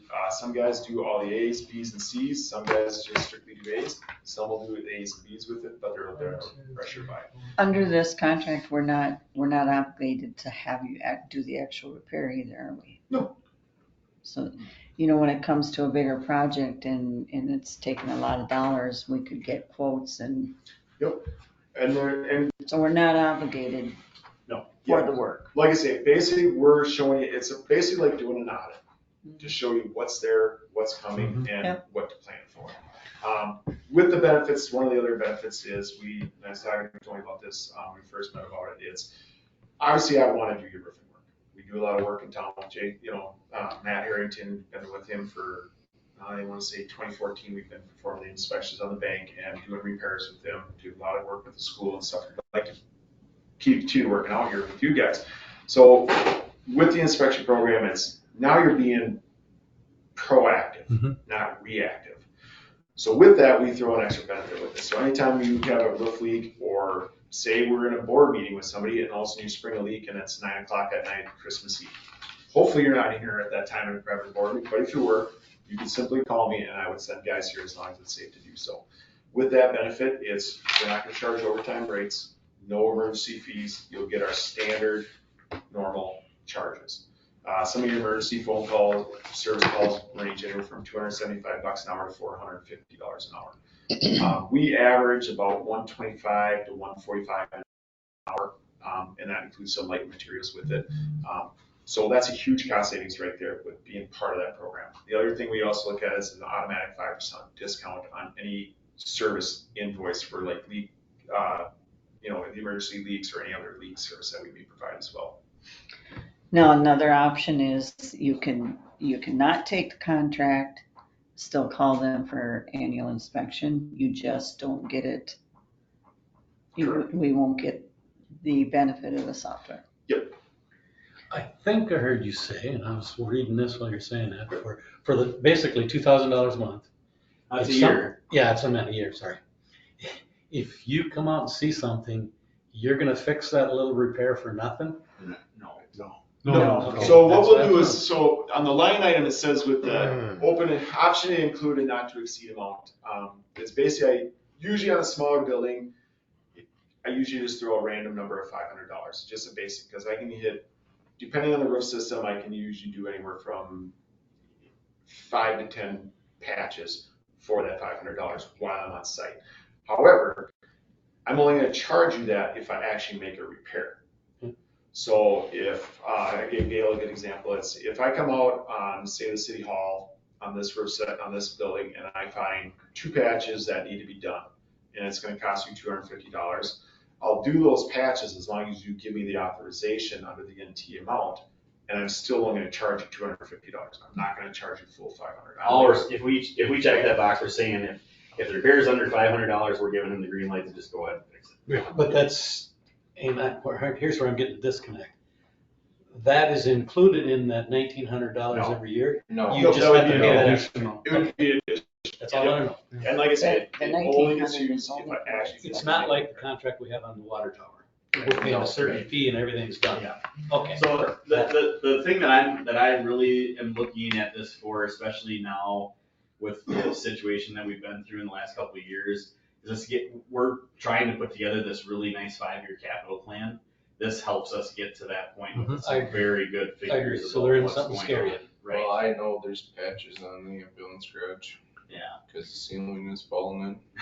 So, Just saying. but it gives And us a we're good being- starting point. And we're being proactive. Right. Yes. That's what we want to do. I just have a question just for you to explain, because I'm not sure I understand this. The agreement includes these 8 facilities, and behind each one, you have a dollar amount. Is that based on the size of the roof? That's the 1,900 broken. Yeah. Yeah, so. I know. Yep.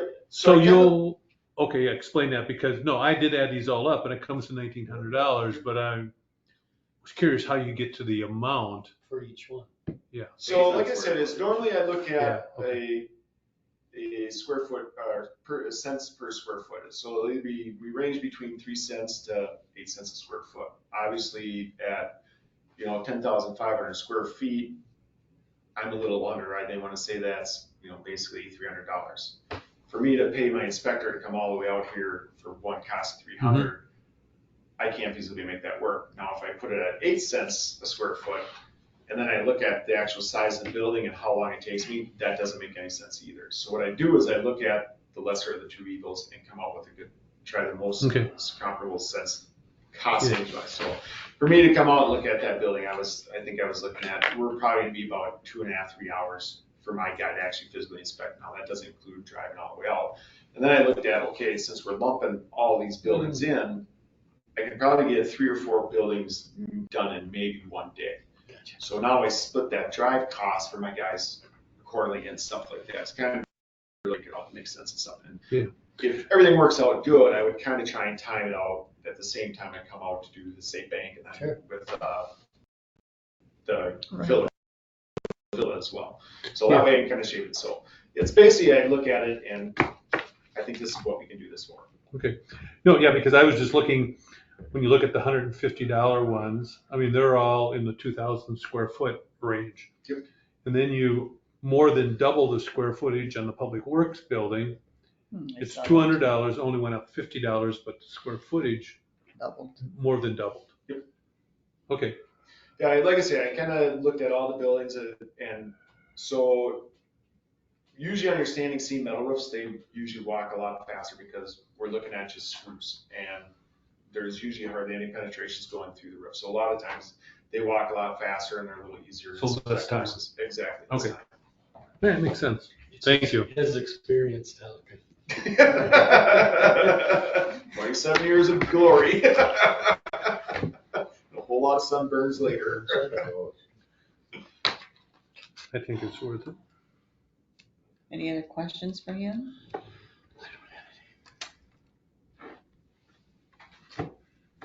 Do we want to discuss or? That's up to you guys. I'll make a motion to take the $1,900 annual cost of this contract. You want the option to? The option was what that, yes, I would say take that option.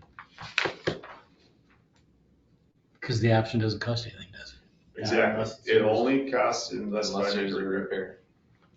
And there'll be times where if we get to that $500 mark and there's still just one repair left to do, I'm just gonna tell my tech to do that one repair. Because the last thing I wanna do is write an actual repair for one thing to do to drive all the way over and across because we just take care of it right then and there. That's what, Because you're here. because I'm here. I'll take a few hits like that, no problems, because it's just doing, good business. I'll second the motion. Okay, motion by Jason, seconded by Lauren to approve an annual maintenance contract with Schwickerts at $1,900 per year with the option of up to $500 for repairs if needed. And and I have it listed as per facility. Right. So you Yes. have $500 and then. You have a total here, It's 4,000. only if the repairs are Only needed. if we use it. Any other discussion? Yes. When would this start?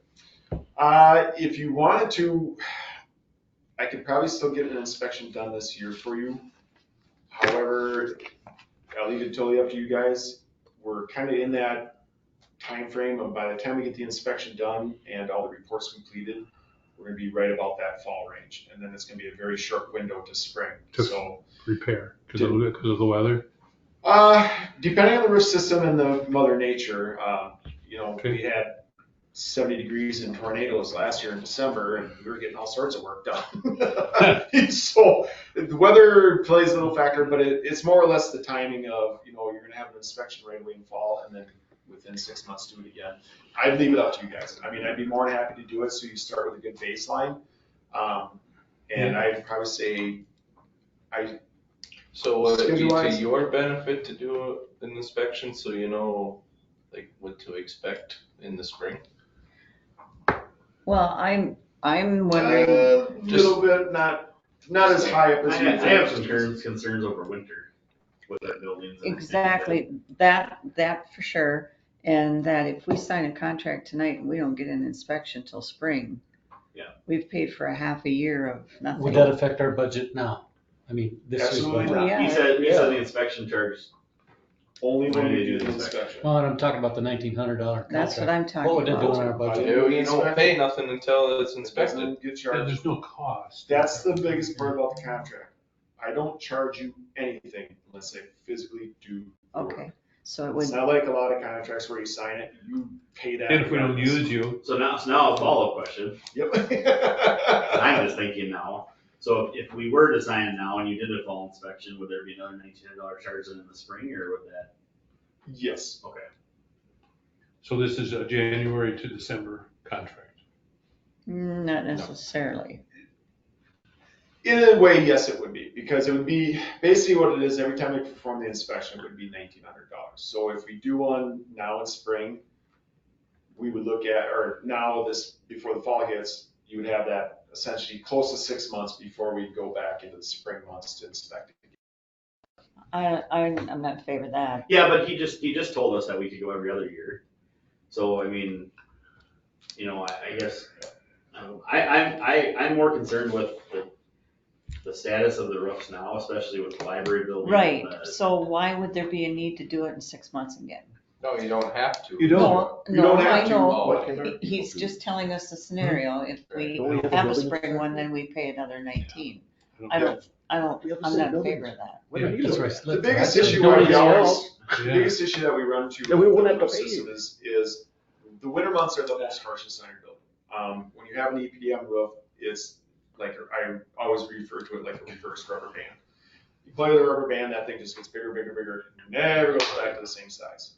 With the heat and the cold, rubber works just the same. It expands and contracts with the sun, the heat, and the control. So when we have those real violent temperature swings, when we're going 30 below zero to 40 degrees above, that rubber is going like a madman. Sometimes you can almost hear it moving when you have big temperature swings like that. So the winter months, if we don't have a good snow load on it, it's really affected by that cold air. It makes it a little more brittle, and as it gets colder, it just shrinks and pulls tighter. And when it gets warm, it tries to relax itself, but it never fully goes back to its normal size. Every year, all the elastomers and the polymers that's engineered with the rubber just break down, and it just shrinks and shrinks and shrinks. I've seen that rubber pull so tight, it'll pull block walls completely off the building. Okay, So we always try so, to capture it in the spring because we want to see what happened during the winter months that most are likely going to affect you. okay, so you've heard that, but we've also heard Tony's concern of now. I have one more follow-up question. Mhm. In your professional opinion on the types of roofs that we have, do you see a fall inspection being advantageous for us? Or are you, in your professional opinion, do you believe that to get us through the spring, there would be most likely minimal cause for concern? Based on the types of roofs we have. I would be more concerned probably with anything with the rubber roofs and the ballasted roof systems. Like I say, because if they haven't been maintained for a very long period of time, there you could have a lot of underlying issues that aren't going to rear their head until we get that cold snap where it wants to pull that rubber tight. We have rubber roofs? Yes. So that's why you're kind of Library. leaning So towards follow-up the question. spring. Another one? All right, that's 3 and that's it. I'm just wondering if it would be Would it be beneficial more just to do- advantageous for us to do a single roof inspection on something that we maybe could be concerned about prior to the winter and then Correct, that's what I was do just gonna this ask. in the spring? Like, would it make sense to jump on the rubber roof and make sure there's nothing substantial that's gonna be a Just on problem before the winter and then do the whole thing Yeah. in the spring? Just As you if got we it broke didn't have down. a contract. You know, like you got the city hall broke down to $400, $500. Yeah, I'd have to look at it just to make sure that if I send my guy out, my actual inspectors out, just to cover that cost. But what we could look at doing is, hold off on the full inspection for this year. Right. The buildings that we're most concerned about, because I know we're still gonna have to kind of just fine tune exactly where everything's at, for the addresses, because like I say, I couldn't. Well, I think what was Chad here. and I are kind of getting at is I think this building really needs to be looked at. I would just say that I would just come out here personally, or I'd have my superintendent come out personally free of charge, and we would just do a quick walkover. Okay. And say, Tony, this is a dire need emergency right now. And with the signed contract, I can still put that information in there because we're just saying, well, they're not gonna do the inspection this year. Even though they're not paying for it now, I'm still gonna build that site and system for you. Okay. And then we I would can feel start- more comfortable. I just would like somebody with knowledge to look. Even if that individual inspection costs more than he's putting in here, I would say it would be worth it. He said it would be free. Yeah. Don't bring up stuff. There's no Did you charge. hear that? No, I didn't hear that. No, that's Oh, where come I on, was going, Jason's man. bored here. Come on. Yeah, No. I think that's a good plan. If we can just get this building walked, just to make sure there's no significant things that if we have a day where a ton of snow melts on the roof, that we're gonna have some significant issues. This is the one I'm most concerned about. If we can get that, at least some sort of professional opinion before we go into the winter, I'm fine with waiting until the Yeah. spring to do that. I didn't want to see a full I don't inspection think 6 anybody's months been apart. up there probably for 10 years. It's been a while. Oh, we had a How about repair. the library? Is that a flat roof? Yes. Tar? No, that one was re-roofed, I think when they did the big, remodel Yeah, job, you're right. 10 years, Close to 10. Probably close to that. right around 10. And that one I believe is a adhered EPDM roof, so Isn't even though there it's a an issue rubber- there? Isn't there a leak? possibly, we can always get up on I think you there should look as at it well. too. I think Um, Matt indicated that there might be a leak there. If there is, I would definitely want to look at it for sure. Well, Connect, let me work especially with him to figure that out. Okay. And it, Even if he has to bill us a little bit extra for those two, I think it's well worth it. And start the full Uh, inspection in the absolutely. spring. So we can redraw their, or pull their. Well, you can just amend your motion to that. so, and what we can do is, so an adhered EPDM All roof is a confused now. lot Before better, we go into- higher quality roof than a ballast roof system. An EPDM roof, all the insulation is screwed down to the actual structure, and then the membrane is actually adhered down to the insulation. A ballasted roof is basically a weighted down balloon ready to happen. All the insulation is Sounds loose good. laid across the roof, nothing's fastened, nothing anchored. They kicked out the rubber. The only place that gets attached is at where we might have a rooftop unit coming through like an air conditioner or, our RTU or your perimeter walls. Other than that, all that 1.5-inch riverbed Winona rock, great source for finding superior agates. I got buckets full of them. That's the only thing that holds that roof system down on the building.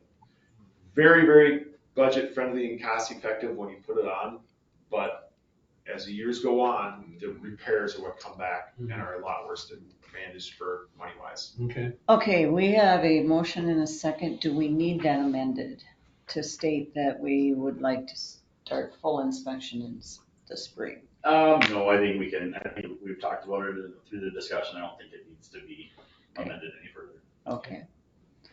Any other discussion? Any questions? Okay, all in favor, say aye. Aye. Opposed? Nay. Okay, for the record. Yep, got it. And And I'll just be in touch with Dave. yes.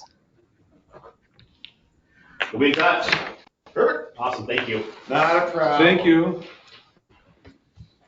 Thanks, Dan. Nope, not a problem. Glad I could come out. Like I say, if anybody's got any questions, I can leave cards for anybody to ask and if you'd like them. And Just one. No. one thing I might want to add is, it sounds like you're having a lot of plumbing, some valve problems, is, I think I left one of these with you as well. This one's got my card in it as well, but it's a pamphlet of basically all the services we have. We're kind of a one-stop shop. HVAC, electrical, plumbing, boilers, heaters, roofing, etc.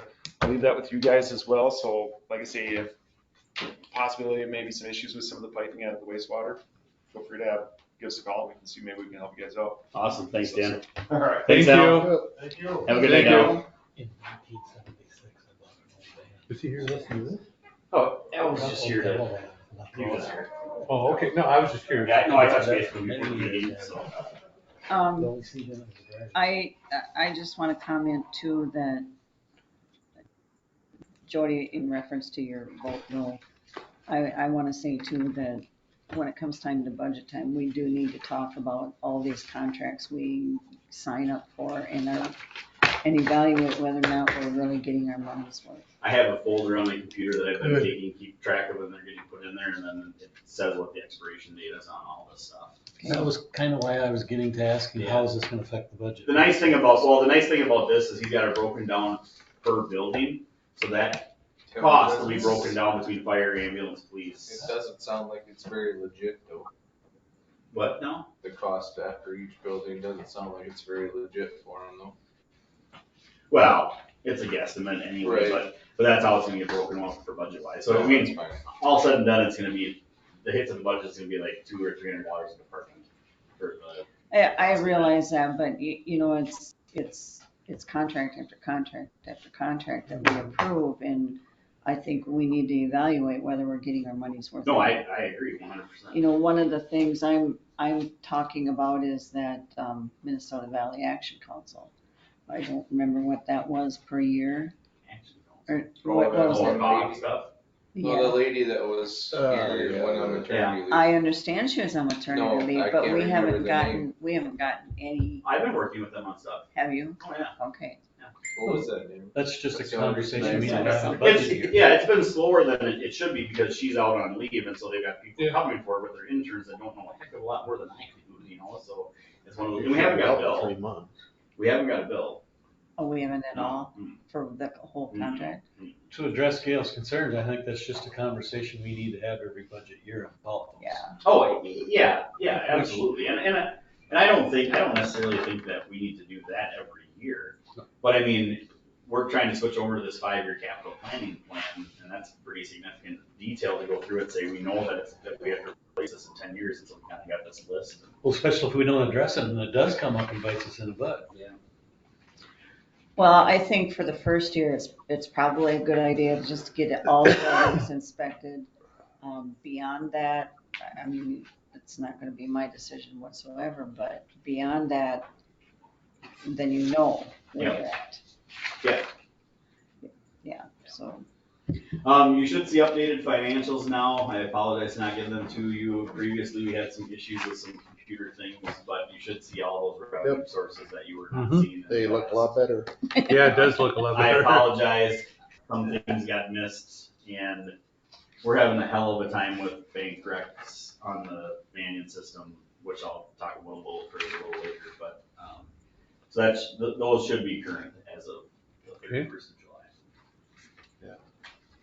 The revenues look a lot better in certain areas that I was concerned with, yeah, especially ambulance, there's something there now, the LGA's there, yeah. Talking about contracts, we paid our ambulance bill a month and a half ago and we got another one from that contract. Principal. see, there's a big example right there. On payroll. Are you having problems with payroll? No, I just don't think that we should be spending the amount of money we're spending to have something. Well, I do think something. when we had to do something. With you in the seat, it makes a lot. The other problem I'm having with payroll is I have asked, so you brought up a concern about the amount of money we were spending paying them. And so I looked a little into it a little further and I agree. I think we've overpaid them for the whole entire year and we're not even at the end of the year yet. Yeah. And I have made 4 separate requests to get a billing statement and why things are billed the way that they are and I have still to this date not gotten one. I put another one in today. Well, then just don't pay them. Well, but I that's. think they take it just, right out. They I take it right think out they of our take it account. out. Well, just have them block it, tell the bank not to, So, well, then our employees aren't gonna get paid. Oh. So that's not gonna be. well, no, that wouldn't be good. So I think that if we're looking for savings when it comes to budget time, Good How on long is that that's one of those things. Well, it was a year contract, so we would have to take care. But I think that it makes the most sense. I think that there's been enough problems now where we probably could mutually agree to terminate the contract on December 31st and start over January 1. Well, I if you would- feel I comfortable would with push doing, that. yeah, if you feel comfortable doing payroll. It's easy. It's synced with Banyan. The only thing is just to be able to, all you have to do is print the reports to pay the withholdings and pay the withholdings. And then do W-2s at the end of the year. Yeah, but Or that's all W-4s. through Banyan. W-2s. Cause didn't we have to Oh, it keep the is? Banyan? Huh? Didn't we have to keep the Banyan? No, we stopped paying the service contract. Yeah, we didn't do. But that's only $800 a year, Right. as opposed to spending, we're up over probably $20,000 on that. There's no way they pitched that to us. No. I would go to the top if you can. Oh, yeah, I'm there, so. Good, Yeah. thank you. So, well, it'll flush itself out, but yes, that's, my recommendation to you guys is to terminate that contract. But now, when you say 20,000, that's not the, that's with taxes. I projected that that's what our fees to them was gonna be towards the end of the year if we kept getting what. Now, the last 3 payrolls I've done, they have not charged us a service fee. Because the service fees wouldn't come to anywhere near that. It's That's figured- gotta be with the taxes. We figured, I don't have what in front of me, but I figured all said and done based on checks, the amount of checks that we do and the service fees, that it was gonna be between $10,000 and $14,000. Because isn't it like $12 a check? Well, 13? it's monthly, you pay a fee. It's There's a month. it's like $430 a month plus. Okay, that's $4,800. Plus $12 per check. Yeah. So that's what I'm saying, it's been like every payroll, like, so I'll get one for one of our bi-weekly payrolls and then I'll get one for the ambulance payroll in the same month. They'll double tap us. Oh, So I don't know what, that can't yeah, happen. that's why I've asked for that statement to try to figure out how Yep. they're billing it, because if I know how they're billing it, I can kind of have a conversation about our contract. So you never get a statement? What it shows you is this is what your tax withholdings are, this is what's going to each employee's paycheck, this is our fee for the paycheck. It's not broken down other than it just says 475.05 goes ISO. Yeah. Or, yeah. Definitely keep. But that's right, but I've got a file now, when you ask me about contracts, every time I found a contract now, I put it in there with the date that it was started and the date that it ends, so I can pull those contracts And up. the cost. I don't have that on the file folder, but the scanned documents are all there. Okay. So, I have a question on the financials here, page 2, under elections. How did we get a $64,585 revenue on the elections was that for this year? for July? Yeah. It probably just got coded, it's probably ARPA funds that were coded, Yeah, it's probably so we were just redoing stuff today. it's right there, 64,000. it's right there. I 64. don't see it. 64,585. Yeah. Yeah, so I'm guessing you know why? Because it's supposed to go to 41400. Oh. It's supposed to be Up here? Yeah, it's supposed to be up here in the Okay. admin, so that's why. All right. I was gonna say like. Are we still struggling with? No, those? today Sarah and I were having problems and I was trying to rattle numbers off back and forth. Well, we might as well get into it now. So with the bank recon, you guys want to use that point of sale system. And so I kind of drew a line in the sand. I told Sarah that that's what the council wants, that's what we're gonna do, that's what the auditor wants. It was recommended by Abdo. We have a problem. Okay. So what happens is, so in our PSN system, utility payments and general fund payments are 2 separate entities. So when she receives them on a point of sale basis and then figures out the deposit and deposits it, the bank shows the combination of those 2. So when we go to bank recon, we have to backtrace through PSN, through point of sale to figure out where those transactions match up, because the transactions are coming out each individually in the bank rec, or in the codes, but not in there. So like today, Sarah Jo was on her computer and I was on my computer and we were back and forth trying to figure out which one went to which one, went to which one, went to which one. We should not be doing that. So my suggestion is, prior to that, she was doing all general fund POS stuff through POS and all utility billing through utility billing, and then it does 2 separate deposits, and everything's kosher in the same. Because it's 2 different systems. 2 different systems, right? So if we can go back to doing that, I mean, I understand it's a best practice, but if it's taking Sarah Jo and I 3 times as long to do it because we're doing it that way, I don't think that's a good use of our time either. No, I agree. So I would like to go back to just doing utility billing, and we can take every other payment through POS. I don't remember why, I can't even think of her name now. Jesse. Why she was so strongly. Well, I think it was, so prior to Jesse, prior to some things, we occasionally would go a while before making a deposit. I do not disagree that the deposit needs to be done every day, but I just don't. The other problem is, for some reason in POS, you guys made that bank account change where We used to have utility billing or utility fund used to be a separate checking account with the general fund, and now those are combined.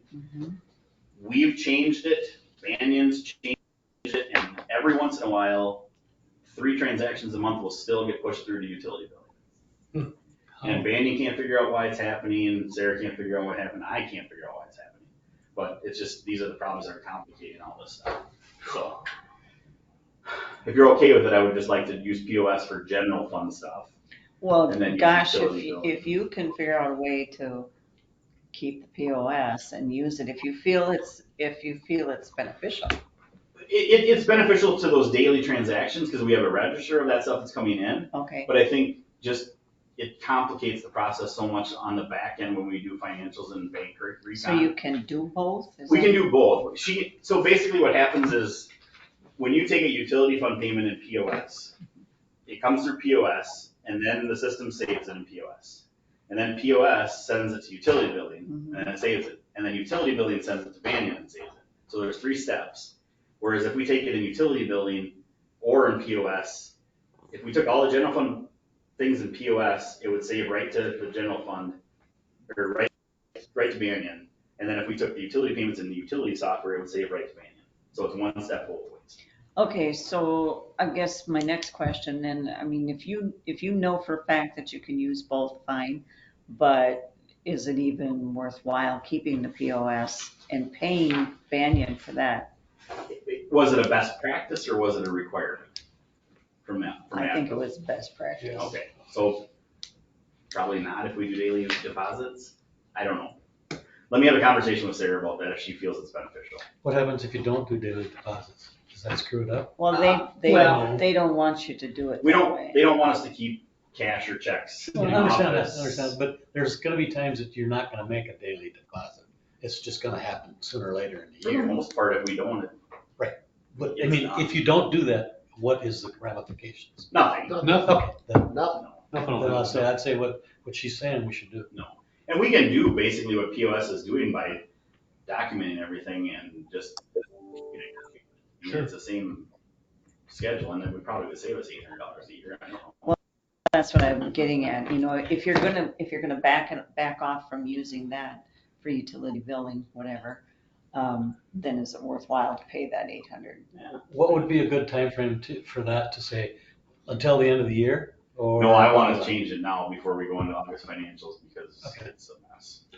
Well, I mean, That's that an part, but administrative I- decision and you what can do Gail's it on your talking own. about. I don't think I it has think to be, so. it doesn't have to be a city council decision. I If you think that's best, you should just do it. It's a system that you're comfortable with. I mean, All right. everybody agrees. And then we should jump back to July. I financials. agree with you. Jody, is that the only thing you found? That's the only thing I really saw that, you know. I'll make that Thank you for change doing the rest of tomorrow. that stuff, you know. So if It you looked wanna a lot better. do, a motion pending that change, I can accept that. I move to accept the July financials with that small correction. Second. Motion by Jody, seconded by Chad to approve the July financials with one correction. Any other discussion? No. All in favor, say aye. Aye. Opposed? Carried. Thank you. All right. Good job. I was hoping to have some stuff for you tonight, but I ended up on a bond rating call with S&P today for quite a while, and the day got away from me, so I don't have anything. So I would like to set up a budget work session, and I'm hoping to do it next week if you'd be willing to do so. We're looking at the 29th through September 2nd. I want to stay away from Friday because everybody's probably got plans for stuff to do, but would Wednesday the 31st work okay for everybody, or would you want to do a different day? Like 6 or 6:30? Whatever works for everybody, I really don't, it doesn't matter to me. Oh, the 31st. 31st is fine. That's a Wednesday, right? Mhm. When school start? Right after Labor Day? 6. They have a football game on the 1st. Yeah. Okay. Where's that one at? Kenyon. Kenyon Wanamingo. Does that work for you, Jason? I was just looking. And I started today putting together, I'll have the same type of spreadsheet that you had last year. I got all the expenses done today. I'm hoping to have everything else done before Friday so I can send it all to you. So What, like you could as we add and subtract stuff, it's just dynamic? It keeps- Yeah. Okay, that's cool. That's good. Yeah, I like that. That's my hope. I don't have anything on my calendar, so. August 31st at, Let's go 6, because then if we're done early, everybody can get the heck out of here. And if we're Yeah. not available, I prefer early. 6 o'clock, August See, 30th. Yeah, bring in the beer. Yeah. Somebody should make a Seriously. motion on that though. Move to have a budget Work session. work session on August 31st at 6 p.m. That's right, we got it now, said, don't we? We got it. Just give us enough Is time. there a second? Yeah, I guess. Seven- I'll second that. 3 days. Oh, 3? Okay, motion by Lauren, seconded by Jason to set the workshop for 6 o'clock, August 31st. Any other questions? All in favor, say aye. Aye. Opposed? Carried. All right. Today's the 21st, correct? 22nd. 22nd. Now, Yeah, it's almost over. now we're gonna acknowledge two letters. I received a letter from an anonymous person. Throw it away. Well, normally I would do that, and that was gonna be my statement. Normally I would say if they can't sign it, then we shouldn't address it. However, Okay. they are very legitimate concerns here. Okay. So I don't know how we wanna do this. I just wanna acknowledge on record that we are looking at this letter and there are concerns that are legitimate. Now, after the meeting, if you guys want to each read it and we go from there, that's, I don't know, Tony, can you direct us on that? If it's anonymous, I guess my thought would be let's just say we received it and then let's make copies and provide it to each council member. And then we can talk about it at a for the future meeting, or we can address with whatever later or. I think based on the department that they're referring to here, in the situation we're in, that some of this does need to be talked about, Okay. so. I've acknowledged the letter I received. I'll hand it over to Tony. And then another one, Lauren got an email from someone. Is it the same one that Sarah got today? About rental hall? This was about renting? No, okay. Yeah, I received, renting this place. This happened the week after Farm and City Days. This woman and her sister made arrangements, paid the deposit, and a number of problems occurred with them getting in the building, getting locked out of the building, having to call the dispatcher to find the police officer who was on duty to come and open the doors. The microwave was dirty, filled with spaghetti or some kind of sauce. The kitchen sink was full of dirty dishes. Did it say when it was? It was July 17th. And also one of their concerns I wanted to ask is how soon do we get people's deposits back? I received this last week, and as of the 17th of August, when they rented on July 17th, they have not received their deposit back. And There would have to be a check issued, so I don't know if that might have been in the mail. I was going to contact this person today, and I just couldn't and didn't do it. If they received the check, I don't know if it's in the financial someplace if you wrote. Well, no, we don't get the check register, so. Still, the other. Well, it would be on the check register. Would as it? a- as Okay. a- as a- Who determines they get the deposit back? Normally, it's just Sarah, I check in there just to make sure that nothing was. They have a checklist they fill out and turn it in. It's left here. Who would have left the Were they dirty determined to dishes? get a deposit back? It's hard to say. Well, I'm sure they would. You know, if somebody was in here prior to that and didn't get it done. Then those are the people that I would be concerned not to give a deposit. Right, yeah. That's about the time where we had like 3 or 4 different things in there and like a 2 or Okay. 3 day period. So let me check into that for you and I will find out the answer. Yeah. She said you were a very friend. She said she didn't know you. She said, but a very friendly man answered the phone and said, Oh, it's Jason. and said I had misplaced the form that needed to be filled out. And there was going to be one on the kitchen counter, and but the doors were locked, they couldn't get into the kitchen. I was assured that doors would be open, Yeah. et cetera. But doors being locked, she went out to the car to get some stuff. Her sister went to use the bathroom, but the door locked in the back. And she said, if my sister wouldn't have been here, I couldn't have got back in the building. Then we would have had to call the police again to get us in. Just a whole bunch of little things that made not a good experience. What we try to do is we try to ask them when they're gonna be here. At the earliest they're gonna be here, and we try to open the doors at least an hour and a half prior to that. Okay. And then we try to leave it at least an hour and a half prior to that, or after them leaving. The problem is sometimes they come earlier, sometimes they leave late, and then that becomes an issue too. On that same note, there was somebody who rented a few weeks after that, this has probably been 3 weeks ago now, that couldn't get in, that had to go, they actually walked down to Sarah's house. And that might be the same one. No, it's not.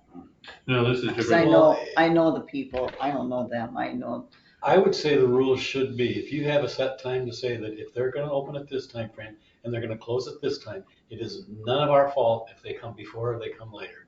Because they were told. It's not, but you know. Well, they don't say that in here, so I think we're That's what making an we should assumption say. that. Yeah, the problem is with any type of system like this is that, you know, things can happen. But it needs to be locked when they're not here. Right. It can't just be open. Correct, that's my point. So. Well, she does say, look, I'm not trying to get anyone in big trouble, but there are things that can be easily remedied. Correct. When the hall is The ready. thing with that being said is that these two that you've talked about tonight are the first time that we've had a door malfunction in probably almost a year now. Because we talked to the people that did the system and found out why we were having the issues that we were having. Okay. So that might have just been my bad or Sarah's bad, or, you know. How often does this place get rented out during the middle of the week? Never during the middle of the week usually. It's usually just the Here's weekends. my kind of a sort of a remedy, is an end of day checklist is to say, is this place gonna be rented? Sarah, tonight? Joe and I do it every Friday. Okay, that's my point, right there. Yeah. So that is taken care of. Yeah. As far as being something dirty beforehand, that should Oh, have taken care of that. That upsets We me. have a That's You We have have a a cleaning checklist? person that should be taken care of. Okay. So I I was, will address that. I was gonna ask that, I will is that address her responsibility or the people that rented it? Or Well, someone or had was it an lunch. employee? Yeah, what if it was an employee? Well, if the person that rented it last time didn't clean it, Yeah. then it should be the employee's time to clean it, and then they get charged for it. Yeah. Well, yeah. it'll be taken out of the No, deposit. we'll look into it and Well, I'll tell you, it was the Olson family reunion. Okay. So I don't know how you record it in your Yep. book, ledger, or whatever, but that's what it was. And I think it would be good if you just check and see if they got their money back. yeah, oh yeah. Because it's been A month, 6 weeks. over a month. Yeah, And if she well, it's like- been And I 5 don't, weeks. and I don't know if it's something where Sarah's doing all those checks at the same time. Yeah, maybe. I'll look into it. I'll even make a phone call to And them. if she liked the way you talked there, then I'll just call her back and say, hey, we're taking care of this problem. Well, I don't know. I will just send an email to this person telling it was talked about tonight, and the city administrator, the very nice young man, is checking into it, and if she has any more questions, she can call you. How's Call that sound? him, There you go. call that very nice young man. Yeah. Well, No, they both need to be checked into. Yeah. That's nothing wrong. Well, No, every I once in mean, a while, things hey, things happen, and Yeah. someone probably left the dishes in the sink and was gonna come back and do them, and something happened. Well, I mean, who knows? I don't. If employees are using the kitchen, they need to make sure their dishes are washed. Yeah. Period. So they shouldn't be in the sink. They also cleaned the refrigerator because the refrigerator was dirty. Okay. So the microwave, Yeah, the and sink, and the you refrigerator. gotta, that was all shortly there before and after during farming season. Yep, And all those correct. things. There were tons of organizations in and out of here. Yeah. So we'll dig into it. Okay.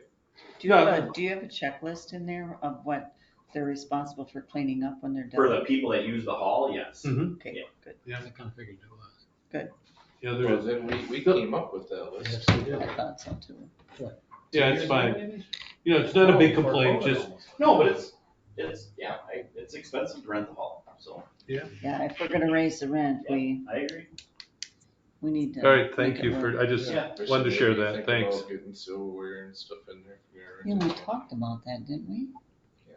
We talked about it. Budget. We said we were gonna do it. Budget item. Cause there's nothing in there for I don't any think of we that said stuff. to do No. anything. We talked about a coffee machine Well, or we a different got one. that. We got that. I didn't think people could use that though. I got, I thought it was for employees only. I got jumped, no. I got jumped about that, the cost of that coffee machine. Oh. Yeah. That's cheap. Well, that's you know. Just saying. Yeah. All right, how it goes. administrator's report, Tony. Submitted any workers' compensation renewal, so I know you had said you hadn't seen anything come through. That period runs November 1st through October 31st. So that was submitted. Sales tax filing for July. I had a nice conversation with, Denise and I were supposed to have a nice conversation with the people at the Wasika County News about police staffing and challenges, but she got called to a call, so I had to play a little nice conversation with them. Wasn't that in the paper already? It might have been, yeah. I haven't It seen was, it was It's in good. the Pioneer paper. No. It was in Was it? County Wasika News. County News, if it was in Oh. anything. Isn't that what it's called? There was No, one, there's two papers. Two of them now. Oh, yeah. that's right. Eli owns the Pioneer. Yeah. there was, last Friday, there was also, an article on shortages of people filing for Oh, yep. seats. Yeah, that was in Yeah, there I too. saw, I read that one. So completed election filing with the county election staff, set up chief of police interviews, which will be Wednesday. Spoke with the auditors regarding the upcoming audit and budget discussions and got some information about the S&P call that I had this morning for bond rating. Received preliminary information about health insurance next year. Looks like a 9.5% increase at this moment in time. I'm going to a meeting in Oh, no, I've heard that. meeting in Many places. Mankato tomorrow to discuss that, and I'm gonna have some in-depth conversations with whoever I can find about do we still have to be attached to the care center and That's a what good we can idea. do to try to, cause our usage is null. So I don't understand why we're getting these 29.5, 12% increase in health insurance when our employees aren't using the health insurance. Well, we have one on the policy, don't we? There was two, Right, but then the usage was nil.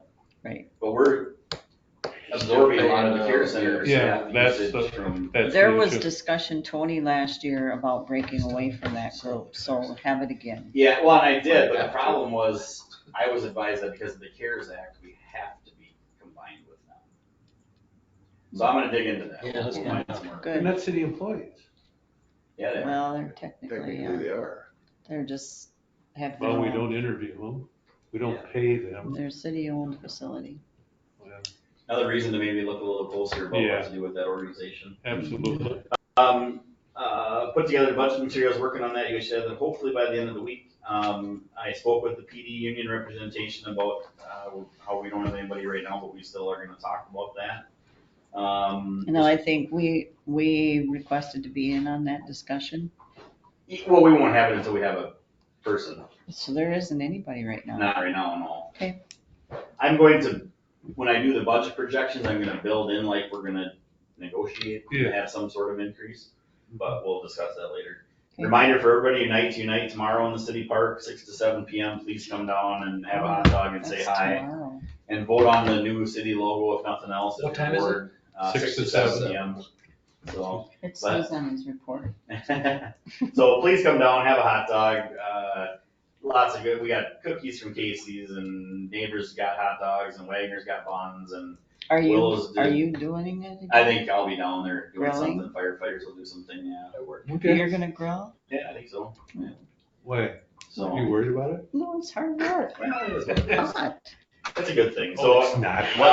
It was last year, it was. yeah, hot. it was a lot of fun. So, I mean, I think we've got 5, 6, I think we got 7 logos maybe or something like that. So Oh my we'll have them down gosh. there for everybody to look at and see what we can do with the next steps. I'm kind of excited about a few of them. Yeah. Are they gonna get a name, a street named after them then? Oh, I know it. No.